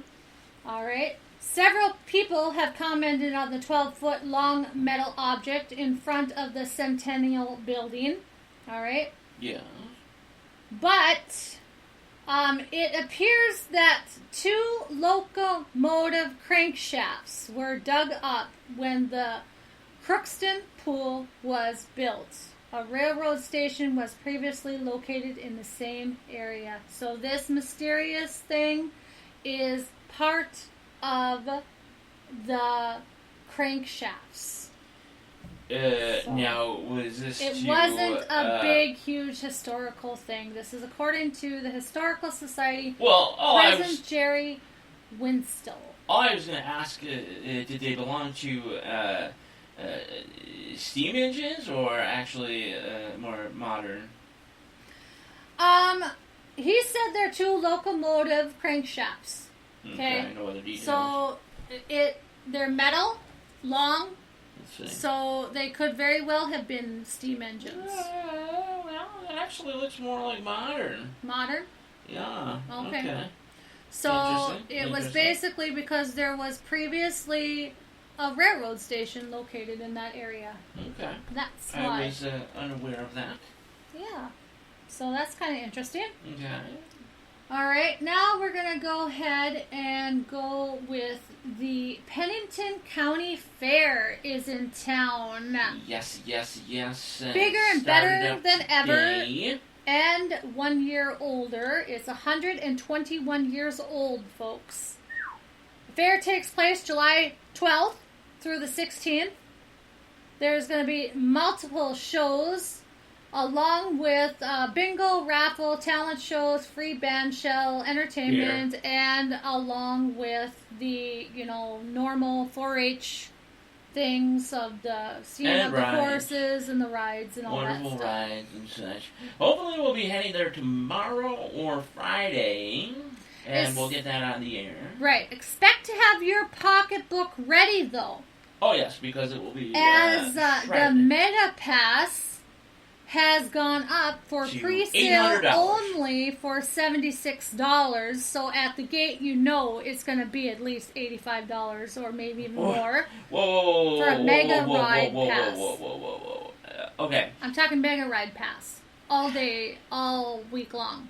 Oh, all week long, yes. I was going to say. Pre-sale only at the gas stations. $26 for the day ride pass. Or $35 at the gate. Well, that's not too shabby. A couple years ago, before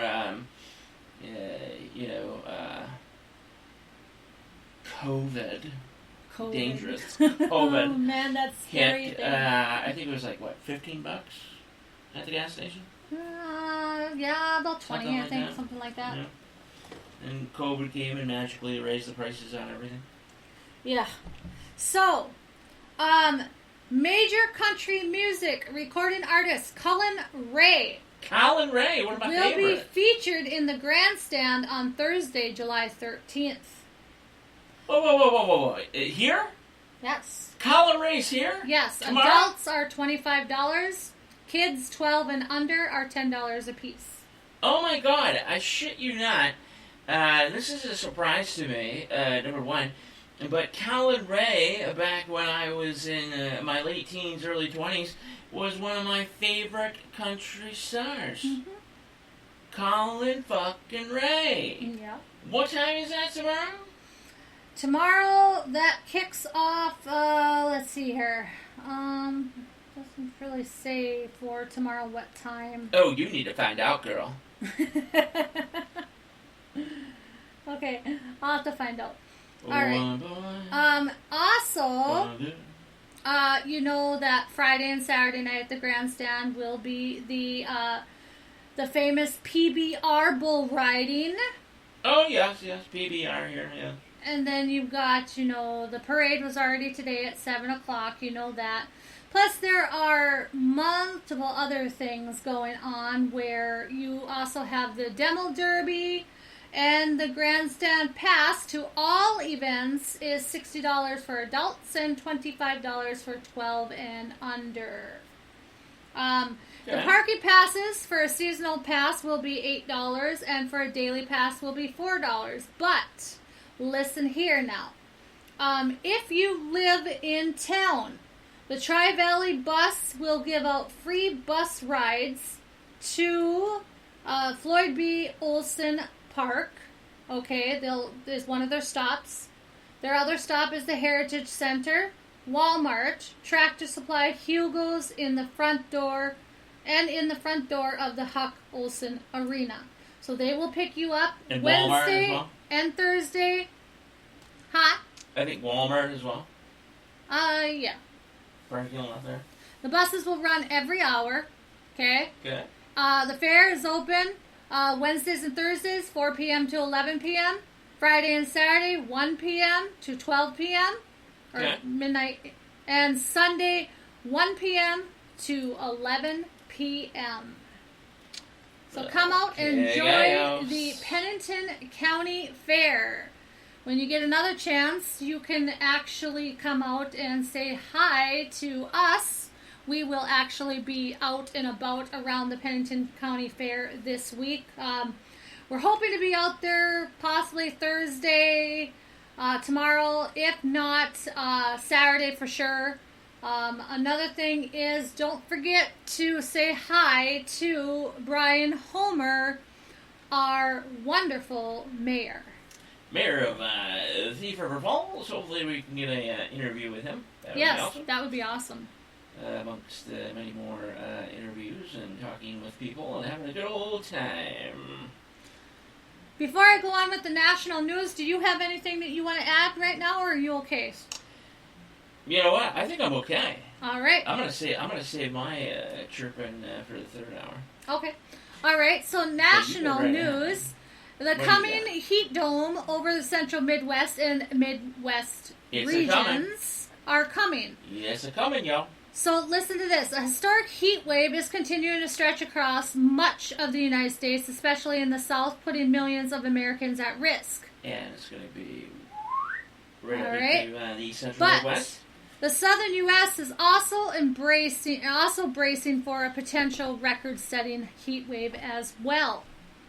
Excessive heat warnings have been extended in Phoenix as the city has hit at least 110 degrees for 9 days straight. By Thursday, the city could break its all-time record of 122 degrees as the heat dome builds over the region. Temperatures are also soaring in the Midwest, where outdoor workers are struggling to stay cool. According to Cameron Way of Way Farms, he says that we start early in the morning to try and beat the heat. We try to be done out of the fields by noon at the latest. Oh yeah, these guys. Some days we can, some days we can't. These guys are getting up at like 2:30 in the morning. Yep. So it's not just hitting the U.S. though. It's actually stretching Oh, no. all the way across It's to everywhere. Asia and Africa as well. The ocean And the sea UK, surface yeah. temperatures Europe. are hitting record levels as well. NOAA's experimental marine heat wave forecast system found that half of the global ocean may experience the marine heat wave conditions by the end of the summer. It's nuts. It's crazy out there. Bring lots of sunscreen. Not only that, lots and lots of water. Oh yeah, it's without question. You will be dehydrated immediately. Sunstroke is not something that is very enjoyable. And make sure your child, folks, come on. Some parents out there just don't give two flying fucks. Make sure they have something to drink cold at all given times. And that they're not exposed to the sun. How about national news? The Matrix may have just happened in the air. Oh yeah, it's interesting. More than 6 passengers and 2 flight attendants were injured badly by turbulence on Friday after the flight had landed. Wednesday at St. Pete Clearwater International Airport in Florida. Yes. The Allegiance flight coming from Asheville, North Carolina was carrying 179 souls and 6 crew members. Okay.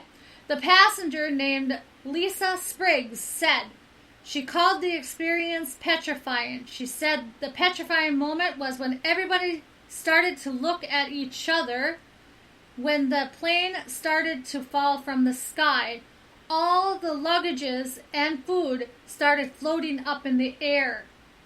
Paul Harris, along with other passengers, said altogether, "This is just like the Matrix." Scary moments. Paul said that included in his work is a lot of travel. He states that he has traveled hundreds of times, but he's never experienced anything never ever like he did that day. Came close to experiencing anything like he did then. Yep. Was what he exactly said. That's pretty scary if you ask me. Well, that's why I don't go on fucking planes. Why not? That right there. Yeah? You think so? Mm-hmm. All right. How about we talk a little bit about Biden? Oh, what did he do this time? Oh, he touches on the climate change in NATO speech. Touches, yes. Was it a female? Are you sure? Yeah. We're going to do some breaking news here first. Oh. Sorry, Biden. We're doing breaking news. Whoa, what do we got breaking news here? What's going on? All right, so Russian drone strikes in Kyiv leave one person dead as 2 others are hospitalized. This happened an hour ago. And back at it again. 1 hour ago, explosions were heard in different parts of the city as images from the capital show plumes of smoke rising from damaged buildings in the 3rd successive night of attacks on Kyiv. Yeah, they've been bombarding Kiev, and it's just not looking good out there right now, especially with the whole ZNPP thing. No, not at all. That was 1 hour ago. So, massive fireworks basically over there. All right, now back to our Biden and his climate change. Yeah, what's up with that? He basically calls everyone to come together and work against the climate change. And this is what he says at the NATO thing. Oh, I'd love to hear what he has to say. Would you? All right, so in his speech, he focused on the conflict in Ukraine and the security threats it poses, but he also uses his time to touch on other world issues, such as the existential threat of climate change. Existential? Existential. Yeah, there we go. Whatever that means. The severe threat or whatever. It's just a really, It's whatever just he's making up in his head that it should. So here's what he's. It's called natural Earth changes and yep, sun exactly. cycle changes. And, it's been going on for years, and this is what he says. Listen to what he says. Oh boy. It's real. It's serious. We don't have a lot of time. Yeah. It is the single greatest threat to humanity. I mean, he's right, but it's not by anything that one single human caused. Yeah. He says countries need to work together to tackle the changing climate and stop it from ravaging the future of our children and grandchildren. You need to stop lying to people, Biden. That's funny. I mean, it's absolutely ridiculous. It's funny. This man, if you want to call him that, he's just senile. He's delusional. His words don't make any sense. Mm-hmm. I mean, they have to guide him off stage. He doesn't know where to go. Yeah, guide him like a little puppy. He is 80 years old, the oldest, man to hold office, the presidential office. Just a cavalcade of shit with this guy. So, also, the Ukrainian troops advanced south of Bakhmut. Bakhmut? Is that right? That's correct. All right. So, Ukrainians military also held off Russian troops attempting to advance into Kopyunsk? You got that one. Kopyunsk? You got that one. Wherever that is. But also, the destruction of a large number of ammunition stores have seen enemy attacks decrease, according to Miss Millar. Miss Millar. Okay. And she is, I don't know. Are we supposed to trust Helen Miss Millar? It doesn't really say who she is. She just says that defense troops are now I just do the news. On the occupied borders, is what she says. So, I don't know who she is at the moment. Well, folks, we are going to have to go into our second break here. Second intermission, so to speak. We'll have, how much more do you got to go? Oh, I'm just on the last of it. I'm on the international news. Oh, okay. And then, of course, after that, we'll get to a little bit more for you, and we'll talk a little bit more about what's coming up on it's all a brand new season of NTRN. Weird names. All right, folks. NTRN. We'll be right back. 새벽 2시 하늘께까지 telling me that you Gucci 너답지 않지 got me driving like a movie 난 아직 굳이 걱정 따윈 없지 pedal to the floor only seconds left to go 새벽 4시 오 아침까지 미안한다고 말하지 나답지 않지 got me calling like a movie 난 아직 굳이 걱정 따윈 없지 pedal to the floor only seconds left to go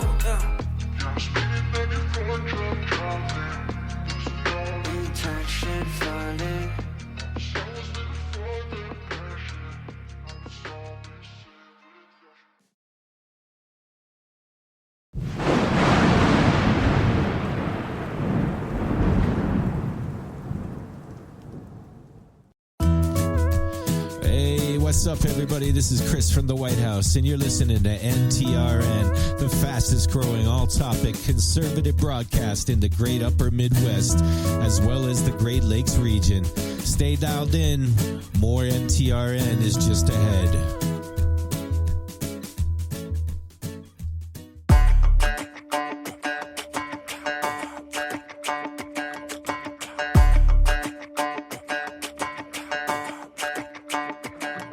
Walking home late at night, maybe 2:30. A little drunk, but I'm alright. Cause I've been hanging with you, and it feels like love. Tell me if I'm wrong, cause it feels like love. Yeah, it feels like love. Come on, come on, come on, come on, come on, come on. Don't know what you do, but you make me feel fine. And you can't deny we are not just killing time. You should let me know if you want this true. Baby, you just make me feel crazy. A little crazy for you. Yeah. I think about you and I want you here with me. Am I out of my mind? Or is this how it should be? You made me sing about love. So just tell me if I'm wrong. But it feels like love. Yeah, it feels like love. Yeah! Don't know what you do, but you make me feel fine. And you can't deny we are not just killing time. You should let me know if you want this true. Baby, you just make me feel crazy. A little crazy for you.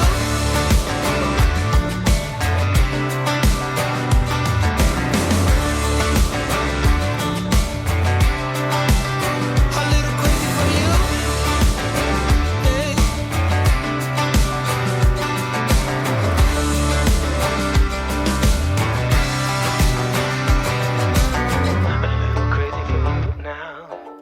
A little crazy for you now. A little crazy for you now, baby. I'm a little crazy for you now. A little crazy for you now. A little crazy for you now, baby.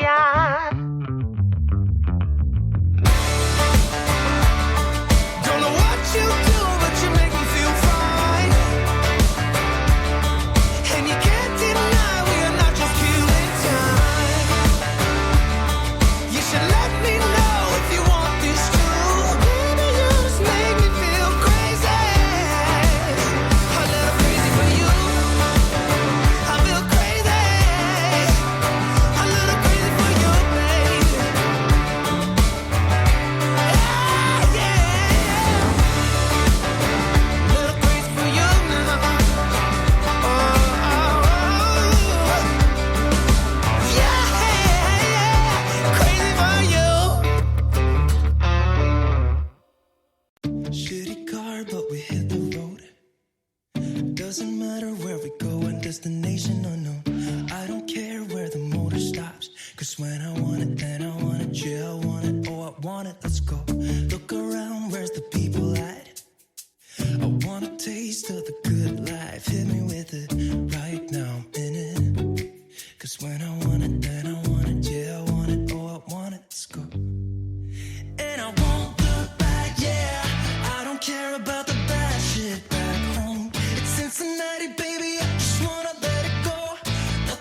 matters when we're way out here.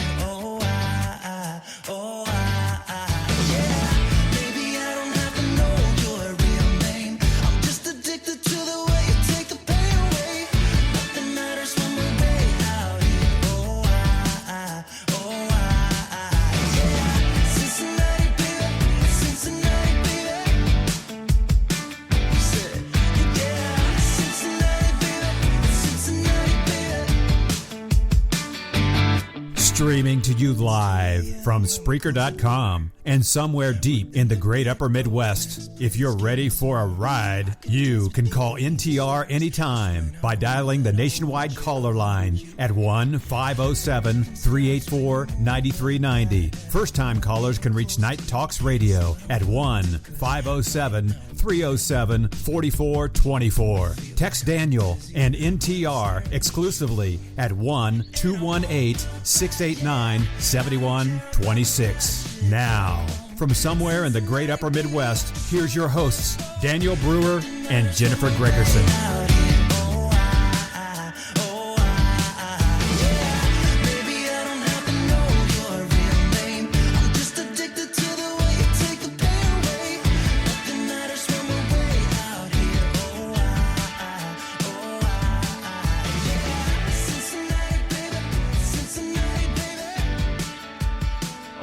Welcome back, NTRN, for Wednesday, July 12th into Thursday, July 13th.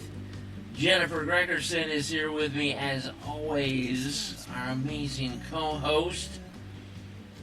We've got much, much more for the third hour. We shall continue with what she has, and then we will go into other crazy news that you should know. And then we'll be discussing what's going to be going on in the show the next couple of weeks. Yes. Possible guests, possible features, just a cavalcade of things. Things are going to be different. Like I said, I think this episode will be considered the infomercial for the season. Yeah, right. It's just a 3-hour infomercial. The ghost in the system in the beginning of the show really threw me off. I am really pissed with this thing. I don't know. I might buy a new one. All with the right. money that I don't have. Okay, so Biden and Zelensky discuss security arrangements for Ukraine. To Biden. Well, this is after the NATO meeting, okay? They get an interpreter? They get together and they talk and everything to discuss the security arrangements for Ukraine. Like, fucking Biden knows anything about security. Southern border, hello? Biden says to Zelensky, the U.S. commitment to Ukraine will not waver. Our commitment to Ukraine will not weaken. We will stand for freedom today, tomorrow, and for as long as it takes. Yes, this is what he says outside of the Vilnius University in the capital, wherever this took place, the NATO summit today. Yes. Vilnius, was this supposed to be Hiroshima, wherever actually, Vilnius or was that something else? I don't know, but where is Vilnius? Oh, that was G7, maybe. I have no freaking clue. That's where it took place. I don't, places in Washington, D.C. are not at the top of my list at this point. Right. Tell me about it. Well, no explosives were found in the Zaporizhzhia, or the nuclear power plant, but ZNPP. But they are still denied access to the roof. It is still blocked, so they are looking into that as well. Oh, they got machine gun nests and everything up there. Right. So is the Wagner Group, are they actually pulling out of Ukraine? Who knows? Apparently right now they are handing over their weapons to the Russian military, though. So we'll have to follow that in the next few days to see if they are actually pulling out of Ukraine, or if it's another one of Prigozhin's tactics. Prigozhin. Yeah, you never know what he's up to. He just follows the money, really. But who knows? Next week they could be taking over St. Petersburg. You know. So we all know that Putin is absolutely insane, right? Yes. All right. Now he is not only insane with saying that World War III is now inevitable, he is also putting all of the destroyed NATO equipment that Russia has taken down from Ukraine in front of the Western embassies. Yeah, very weird. As a show. I don't know if it's a tactic to show that, we're stronger than you or what, but we all know who's winning the war right now. The tactic is very simple. He's a madman. He is. He's crazy. What he's doing is not proving anything whatsoever. No, not at all. Because if we went to, like, Moscow, for instance, it would be like 100 times more, just piling up in front of the government buildings and things like that. Yeah, it's just right. ridiculous. He's just a clear madman that thinks now World War III is inevitable. That there is no path away from WW3. So Putin says, or not Putin, so Biden says to Putin, "You thought NATO would break, huh? Well, you were wrong." He says NATO is stronger, more energized, and more united than ever in its history. Shut up, Biden. He says Vladimir Putin was likely betting NATO would break when he launched his invasion on Ukraine last year. You remember when Biden was like a scared little bitch when, Putin first started tossing around using nuclear weapons? And he was like, "Oh my God, he's going to nuke us! He's going to nuke us!" You're like, "Mr. President, you're live on fucking recording right now. I don't care, we're all going to die!" So this is what he says to Putin in a message. Oh, God. Okay, Mr. Biden says, Mr. Putin still doubts NATO stay in power and is making a bad bet that Western partners will break down, is what he says. Yeah. They're both kind of clueless. Yeah. It's just, he wants war. We all know that. Biden wants war. Well, Biden wants war because we talked about this last night or the night before. They make money off of places like Halliburton and all that during wartime because they make the equipment, the vehicles, the missiles, the ammunition, all that good stuff. Mm-hmm. They just make money hand over fist. Right. So of course the left is interested in war all the time. That's why you saw Trump in office. There wasn't one single bit, of any type of war activity, anything like that. Besides us picking off ISIS members and putting a halt to Taliban. Right. But every time there's a Democrat in office, you got a big ass war on your hands somewhere. Oh yeah. And this time they're picking Russia and making some nightmares come true with World War III and the possible exchange of thermonuclear ICBMs. Oh yes. Well, Zelensky says victory has only objective before next NATO summit. He says no objectives other than to secure victory in the war with Russia. He joked that he has a similar level of positive mood that Ukraine could prevail before then. It's true, we believe in victory, Mr. Zelensky said. Later, saying that we have one wish, victory. We don't have any other wishes or ambitions left. Oh yeah, so as long as Putin doesn't do what he's been stating, the two things, either a tactical nuclear strike or hitting Zaporožhye, then Ukraine will achieve its goals of victory over Russia and kick their asses right out of the country. And of course, the whole world will come down on Russia. They're going to be, sanctioned to death. That place is going to be a wasteland very soon, with very minimal population, as people are getting the fuck out of Russia at this point. But running for the hills. Yeah, exactly. So to the only that is, as a matter of fact, that is what Zelensky had stated, is that that's the only thing that would destroy them achieving their goal of victory over Russia, is if they do the unthinkable and hit ZNPP or use tactical nuclear weapons. Right. Because it won't be a victory for anybody, to be honest with you, because then NATO will most likely invoke Article 5 and the ball game's on, folks. Yep. Now listen to this. Zelensky also says, no interest in having NATO troops on ground before membership. He says, our armed forces are enough, he said, adding that Western partners understand that Ukraine has a powerful army. When we are in NATO, our military, I'm sure, they can be invited within current legislation to provide security on the territory of other NATO countries. Right.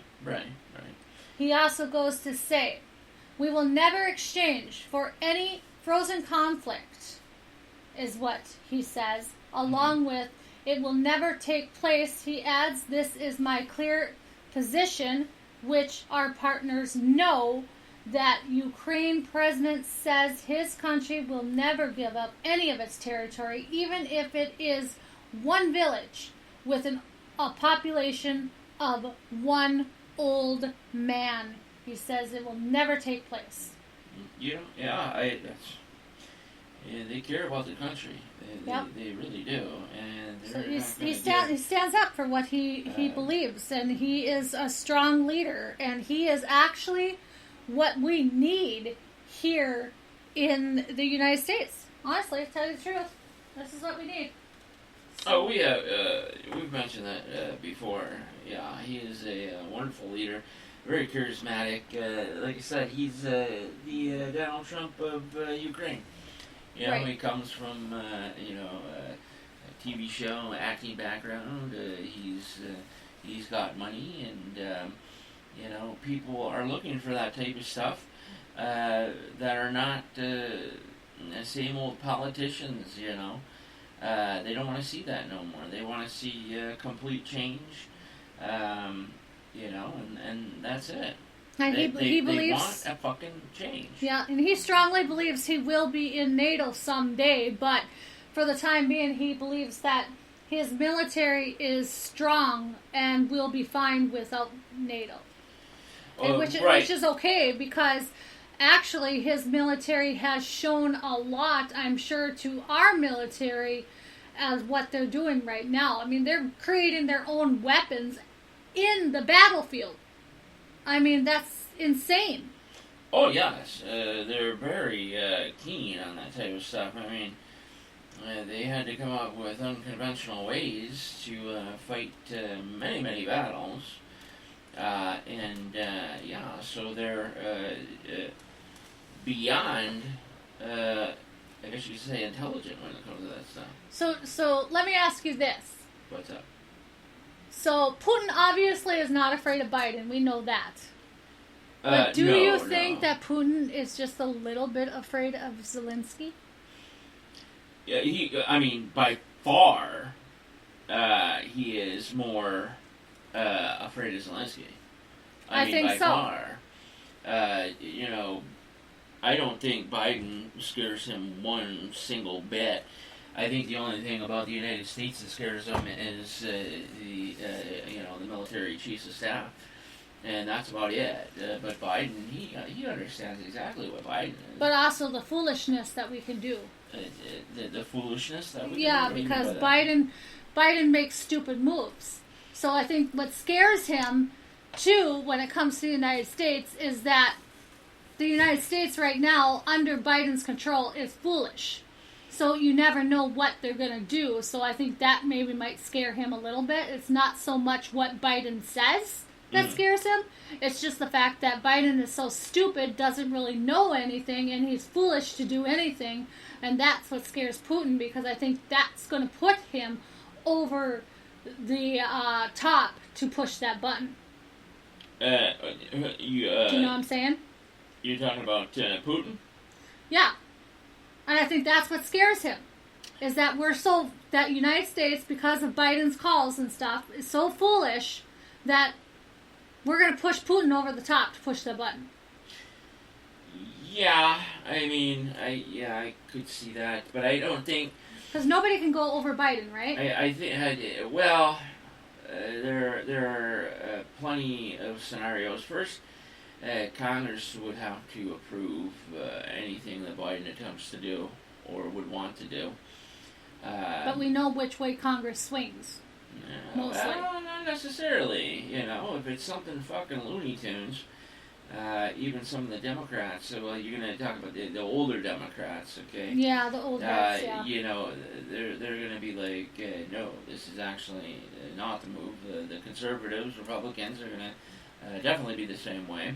Right. But no, it's not like, Biden's going to be running around with a fucking nuclear football, pressing buttons here and there. It's just not going to happen.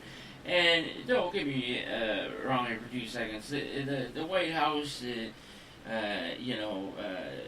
administration, they know he's not capable of even, running this country. Stopping the war we have going on at the southern border. We're being invaded, for God's sakes. Right. So... But we have talked about before that we think that it's all a financial gain type thing. We believe, or we think, I should say, that Biden is in cahoots with China, okay? And Biden is helping Ukraine with military equipment and everything like that to continue the fight because he wants the war, not because he maybe wants Ukraine to win, but he wants the war. Well, yes, like we talked about, it will make him and his family, his corrupt family, tons of money. Zelensky spoke the truth when he said, we all need to be together on this and take down, the Russian bear. Mm-hmm. Okay? Yeah. And that's something that I do agree with. There's going to be a problem in the future, and I speak of the government and military and leadership, not the people of that country. But Biden's not on that same line there. He's just concerned about the financial gain, the corrupt financial gain from being in, a proxy war or an actual war with Russia. He's not concerned about, disabling our biggest adversary out there besides China. Right. But Zelensky has it right. He says now, this summer is the time to end the Russian threat. So, yep. We got breaking news here. Hollywood actor stages strike after contract negotiations fall through. Ooh, my goodness. Breaking news right here on NTRN. So, I'll be super duper sad if rich leftist elite actors can't make movies or make money. Yeah, right. So, I'm super... Look, you see a tear coming out of my eye? Yeah. And here's another thing is, okay, who gains more if Russia falls? Is it not necessarily Ukraine?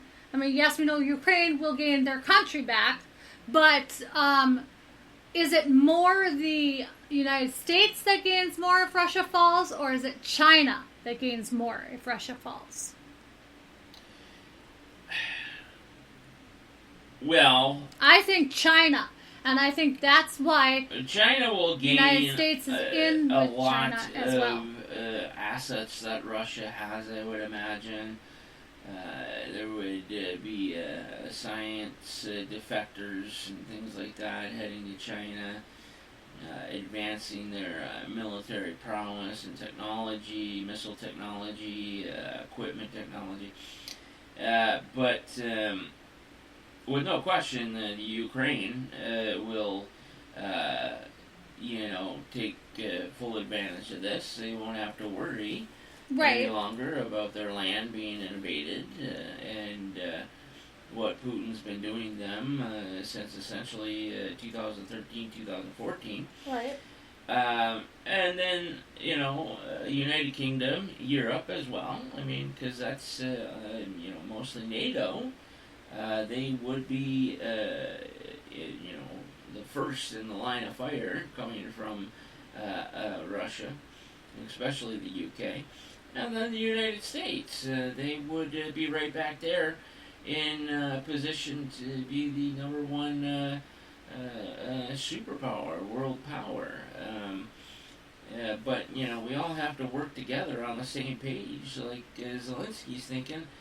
And Biden's off walking around in a fucking, goddamn cornfield somewhere. Yeah, right. He lost his way. Like he a lost lost more little than his puppy. fucking way. Well, yeah, we all know A little that. bit of his fucking brain, maybe. Well, we do have one more story.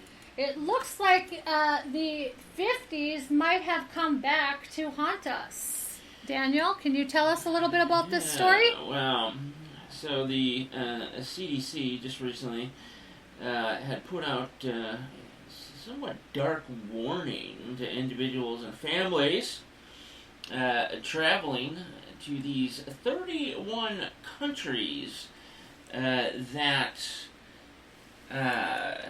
you could bring home a vicious form of, and I will tell you after I tell you these countries, a souvenir that you definitely don't want to bring home, I'll tell you that. Afghanistan, Algeria, Benin, Botswana, Burkina Faso, Cameroon, Canada, Chad, just a ton of countries here. Sudan, but the biggest of which that kind of opened my eyes is the United Kingdom, England, and sorry, Kimmy, Canada. Yeah, Kimmy, sorry, watch Brad. out. Sorry, guys. Sorry, Chris. Okay, so it's a vicious form of polio. Oh, Jesus. Okay. 80% is not recognized, the signs or symptoms, okay, with this.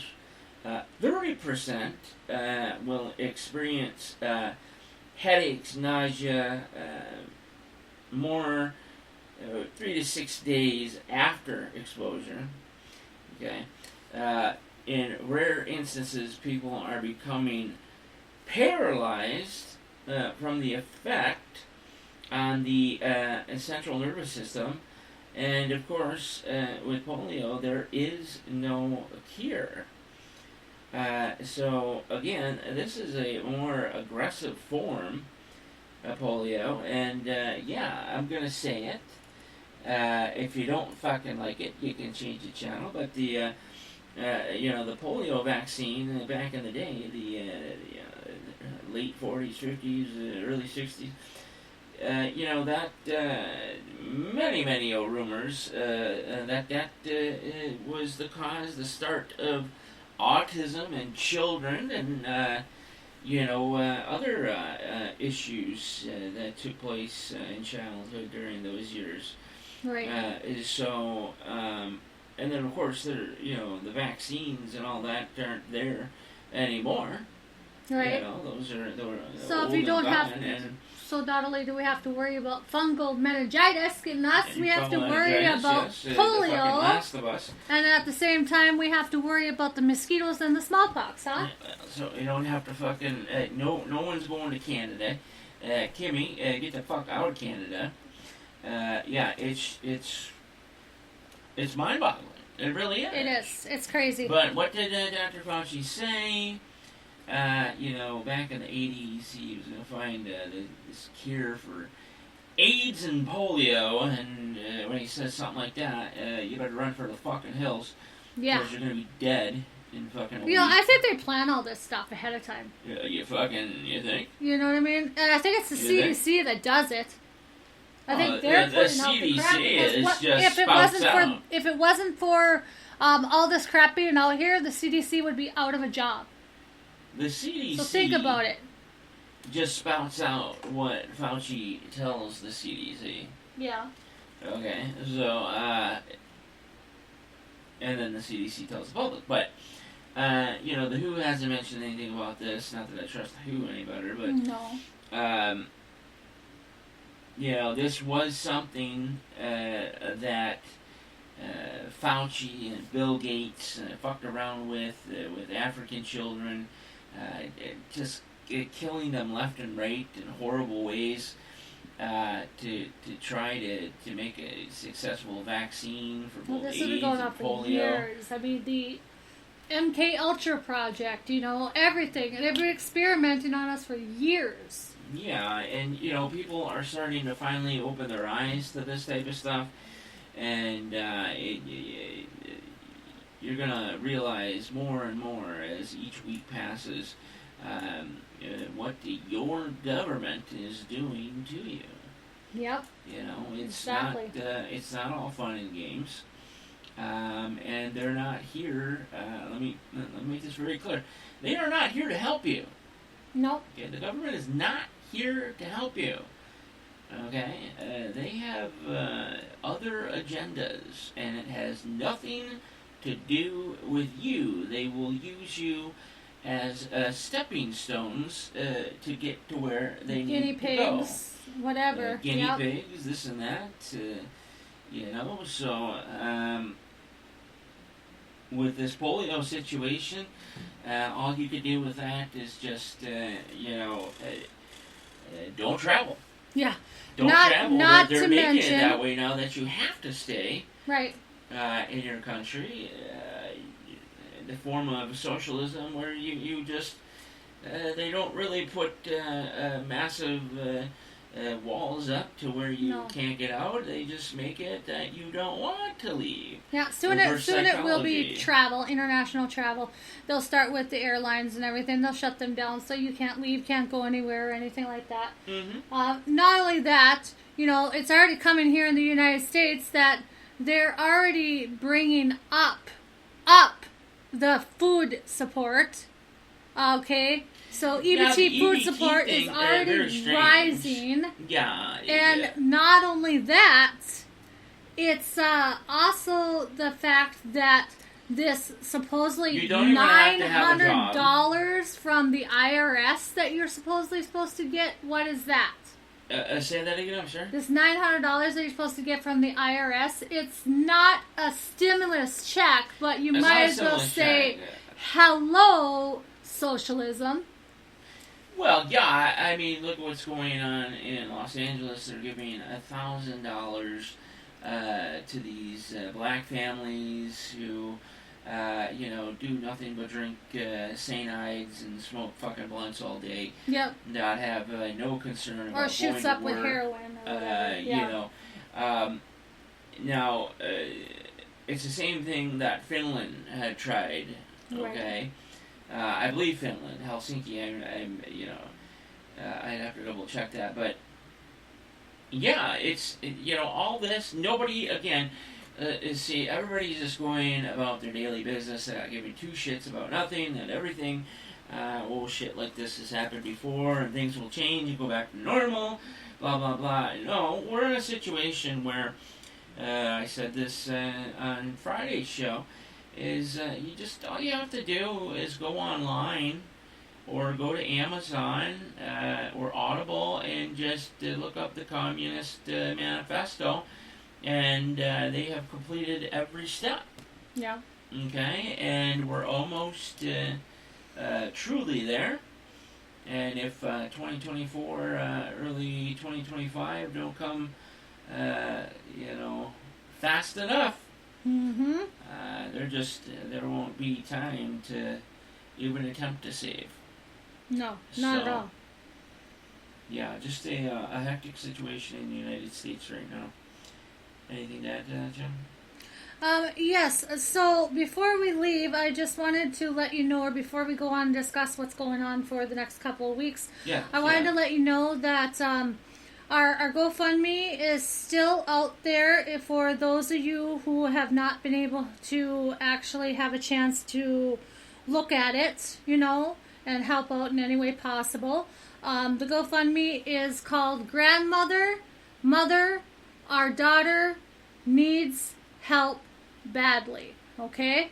And it's you can go to the fundraiser is by me, Jennifer Gregerson. You can go over to a GoFundMe and you could type that in, or you can go to GoFundMe or GoFund.me 7A022427 is the way that you can actually get to the link. We gotta pop that up on the site and pop that up in the chat as well. And people that do come across that, please share it.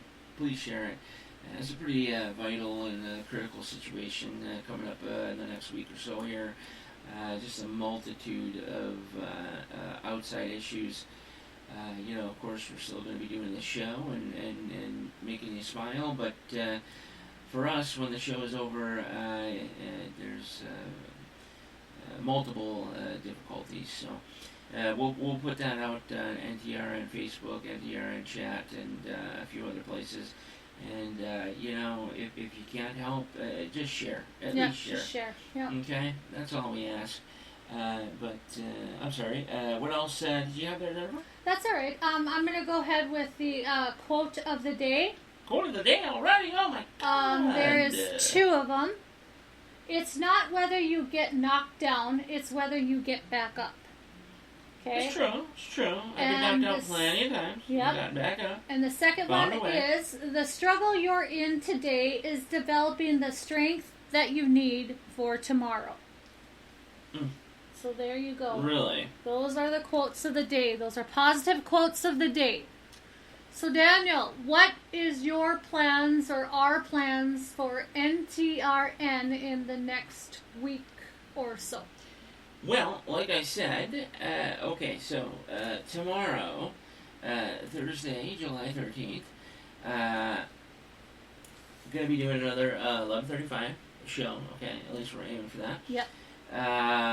And that will be episode 2, of season 5. Right. Which is the second annual Summer Night Series. And we'll be doing more typical fun stuff. Okay. Yeah. I know that you're going to be looking for some guests, and we already have some guests. And we will announce those, obviously, a day or two before we know the guest is going to be on the show. Right. Within the next couple of weeks. And we will have guests. We're going to have quite a few guests in the next 2 to 3 weeks. I'm actually working on a couple of guests that we have never had on before and some topics we haven't discussed before. Yes, absolutely. Something totally different this season. I'd like to still get a hold of Joe Chase, get him back on the show. I want him to have a segment on the show. This is something that we discussed a while ago. And he said he is on board for that segment. He is on board. I know that he's got a lot going on, just like we do. Oh, yeah. But we will come to some sort of agreement here and have him, have a sort of maybe a weekly or daily segment or whatever have you during the broadcast. Also, we do plan on the swag show or the swag shop, but it may be closer to September before we get it up and going. I would be looking at September, maybe early October now, but it is coming. It's definitely coming in 2023, so don't worry about that. It's a lot getting things up and in order, and right now we were just concerned with making sure that we're on an internet radio station and getting that all established. And from now on, we're going to be focusing on the show and all the major changes that will be happening. we're growing, folks. We're growing, and we're going to continue to grow. And we want you to be with us every step of the way. And then Saturday, you said that we're off. Yes, we're off all day Saturday. And then you're looking to have a possible guest on Sunday, is that correct? Sunday night, I'm looking to have a possible guest, yes. Okay. And then Monday, we'll have our, that's going to be our day off, regardless, Monday. And then Tuesday, Wednesday, and Thursday, we'll be back on the air with our regular NTRN broadcast. Okay, 11:35 p.m. Central Time. We always hope for. Right. Right. And then, of course, this Friday, we're going to have a double header of sorts. And that may be the Pennington County Fair one early in the morning. But we're going to have a banging show on Friday evening, which will, of course, also be NTRN New Music Now debut. Yep. Okay, and I've said it a few times, with the White House and Mai Tai, their new track that they're going to be releasing, we'll have for you right here on NTRN on the 14th, and the song releases to the general public on the 21st of July. So it'd be a perfect time for you to sit back and get the ingredients you need to make a Mai Tai, so you can listen to just get a ton. the White House Mai Tai. Yes, and have a wonderful evening on Friday. Have yourself a bonfire, get stupid drunk, and listen to NTRN. How about that? Yeah, there you go. So it's going to be a wonderful show, and like I said, we look forward to multiple different changes, and we're quite excited about it. And today, we do apologize about the audio, if you guys even heard that. I don't know what happened in the beginning there. And my fumble of words, I do apologize. I'm and drinking a new drink here that's your brain fell out causing for a little lot bit. of burps and everything like that. Yeah, so, burps and gas and all kinds of stuff. God. I think earlier you shit yourself. I'm not too sure on that. Right. I think you're gonna. I think it's all gonna come back to you tomorrow. Yeah, I'll tell you, I think the Red Cross person liked it so much when I took him to the bathroom, I couldn't help it. I had to hurry up and go when I had him on the phone. Oh, good God. Good Lord. Hey, when you gotta go, you gotta go. Yeah, that's true. That is very true. Anyways. Is there anything for tomorrow's show special that you'll be doing? Any new segments in your hour? Or? Might be. I think a little less history of the day. That was quite a bit for me. Okay. We might be bringing another new segment. Well, not a new segment, just what I was talking about before. But I am actually looking into, like I had stated before, possibly doing later on some readings, so that should be coming in later on within doing some readings. What do you mean by that? Actual tarot readings. Now, would that be with people calling into the show, or you're just doing? So the way I would do it is I would do it ahead of time. Where I'll do it ahead of time where people will actually write to us ahead of time. And they'll write down a couple of sentences of what they kind of want to talk about, or want to know about, I should say. And so I'll use those sentences. Like NTR and Facebook and chat and things like that. And then I'll use those sentences that they say. So let's say they want to know. Basically what the future holds for them, or if financial situations will get better in time, or something like that, then they will tell me that. But here's the thing is, I have to use their voice when they're saying it, because it has to be like they're in person with me. All weird? No. Oh. Okay, so what they have to do is when they send the information real quick, the sentence, they can do it by phone or whatever. It just has to be a little voice clip of them saying the sentence so I can get their voice. Okay. Because I have to have their voice when I'm doing the card readings. Yeah, like somebody can't write the check. Because and you can't go otherwise off the they're check thinking with that I'm asking the question. I see. And when I ask the questions, the way the cards work is when you ask the questions, those cards are basing that question on you, your personality, everything Which my about personality you. is absolutely fucking magical. So when a person sits there and says what they want by voice-wise, yes, those cards are able to pick up through their voice what their personality is like and everything like that, and is able to read their horoscope or their reading through the cards. So do you plan on making tarot card reading a segment in your first one? I'm gonna see how it goes like in the next couple of times here. Yeah. I'm hoping to start this in August. Okay. Now the next couple of times that I do it, I've actually been experimenting with Kimmy, and it's been going pretty good.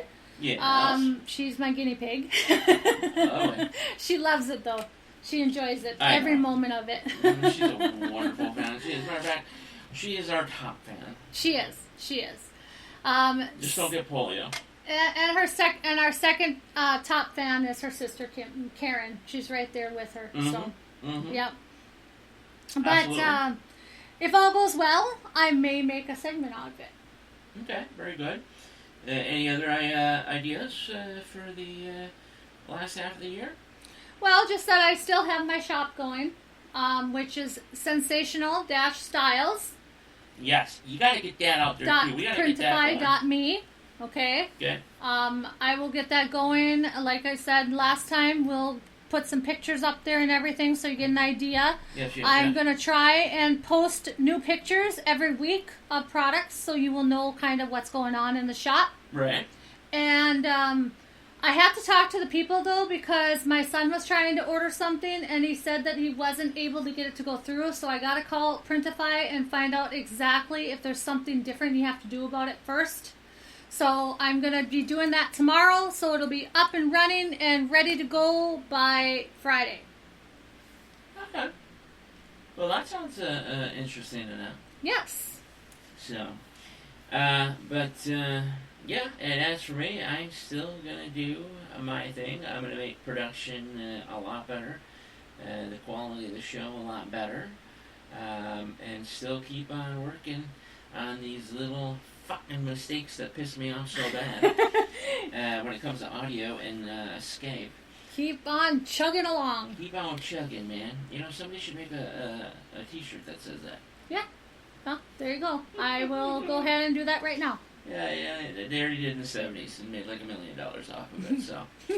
Especially the people that made the shirt that says shit happens. So. And then the big smiley face. Yeah.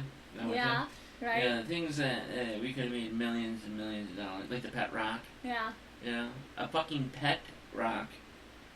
Yeah. And so when you have a train, I have to ask again. I keep forgetting. So when you have a train, the caboose is in the front, right? No, absolutely not. It's in the back. Yes, and well, the problem is that cabooses don't exist no more on main trains. Well, okay. So the story that I'm reading to my daughter. So the whole fucking thing is fucked up. The story that I'm reading to our daughter well, talks about the caboose. Well, for children's stories and things like that, but things that don't really, they're not detailed. It's not fucking ready. Of course, everybody still knows the caboose is a part of the train for stories and things like that. But no, I always thought the caboose was in the front. No, never in the front. No. That was never ever the case. They were in the back because conductors needed to be able to see the back of the train, whilst the engineer could see the front of the train. And back then, the engineer would slowly apply brakes, and then the... so what is that called in the front then?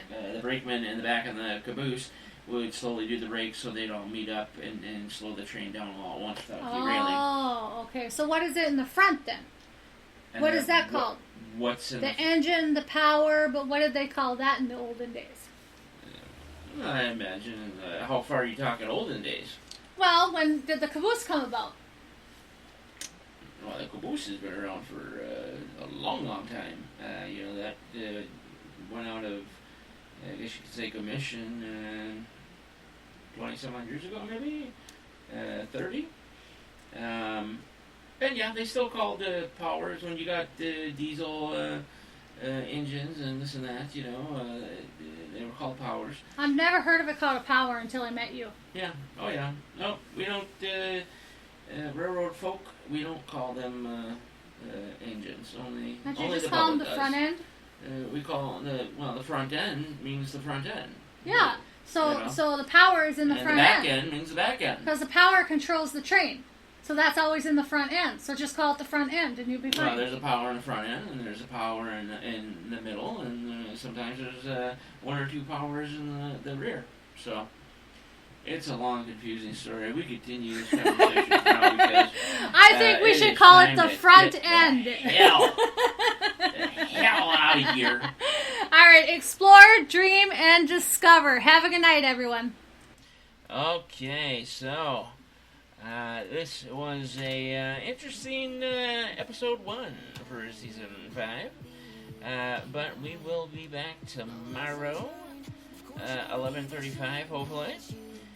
And Friday, it seems that we'll be doing the whole Pennington County Fair thing early, and then, of course, another episode at night, a doubleheader with the White House and their new song.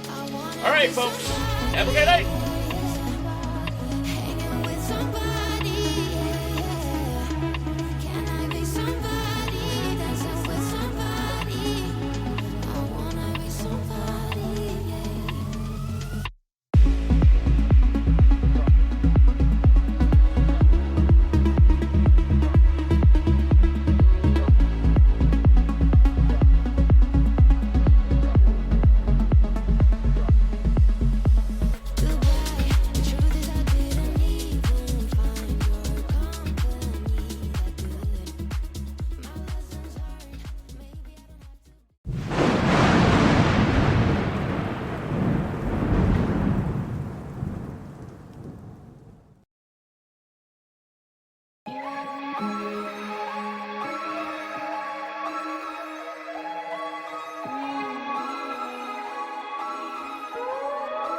Gotta get the cake. Okay, this ain't what you used to. Always with the new. This ain't what you used to. I do me, do you? I do me, do you? This ain't what you used to. This ain't what you used to. This ain't what you used to. This ain't what you used to. This ain't what you used to. This ain't what you used to. This ain't what you. No, this ain't what you used to. Switching from the bikes to a new coupe. You know I keep some new shoes. Keep it simple, not like you. All night, get right.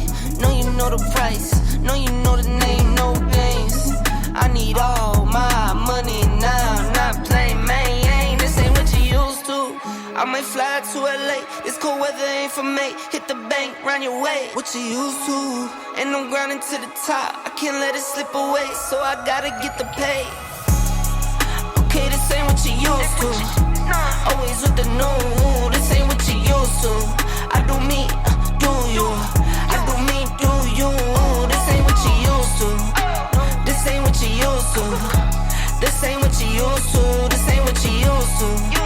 This ain't what you used to. This ain't what you used to. This ain't what you. Calls keep coming in. For the win, get it in. This ain't what you used to. So you get on my nerves. Try and hit my line, get curved. This ain't what you used to. Ride around, swerve.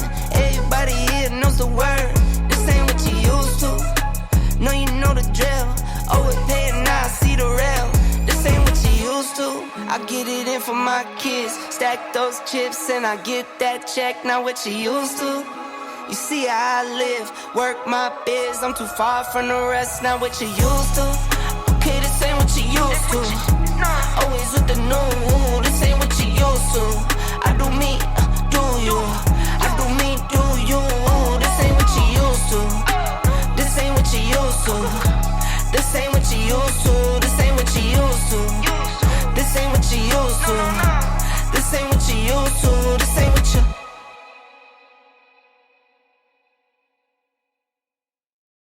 For Jennifer Gregerson and the Night Talks Radio Network, I'm your host and creator, Daniel Brewer, saying thanks for listening to another great NTRN episode. Also, we can't forget the ones who make NTRN possible nationally and worldwide. Spreaker.com, iHeartRadio, Spotify, JioSaavn, Podchaser, Google Podcasts, Deezer, Podcast Addict, ZMARadio.com, Live 365, and TuneIn Radio. All music heard on NTRN is licensed for use by Epidemic Sound. For more information, head to epidemicsound.com. All other music heard on NTRN is licensed for use freely by the musical artists, along with copyright usage information, fulfilling any terms of usage agreements with Spreaker.com. Special thanks to the voice of NTRN, Kevin Robinson. And a very special thank you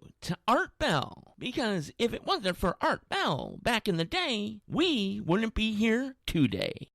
Catch NTRN every Tuesday, Wednesday, and Thursday late night and weekends starting at 9:05 p.m. Central Time, beaming directly to you from a secret little town in the great upper Midwest. So, until the next NTRN, stay safe, cover your six, and remember, they are listening. So long, everybody.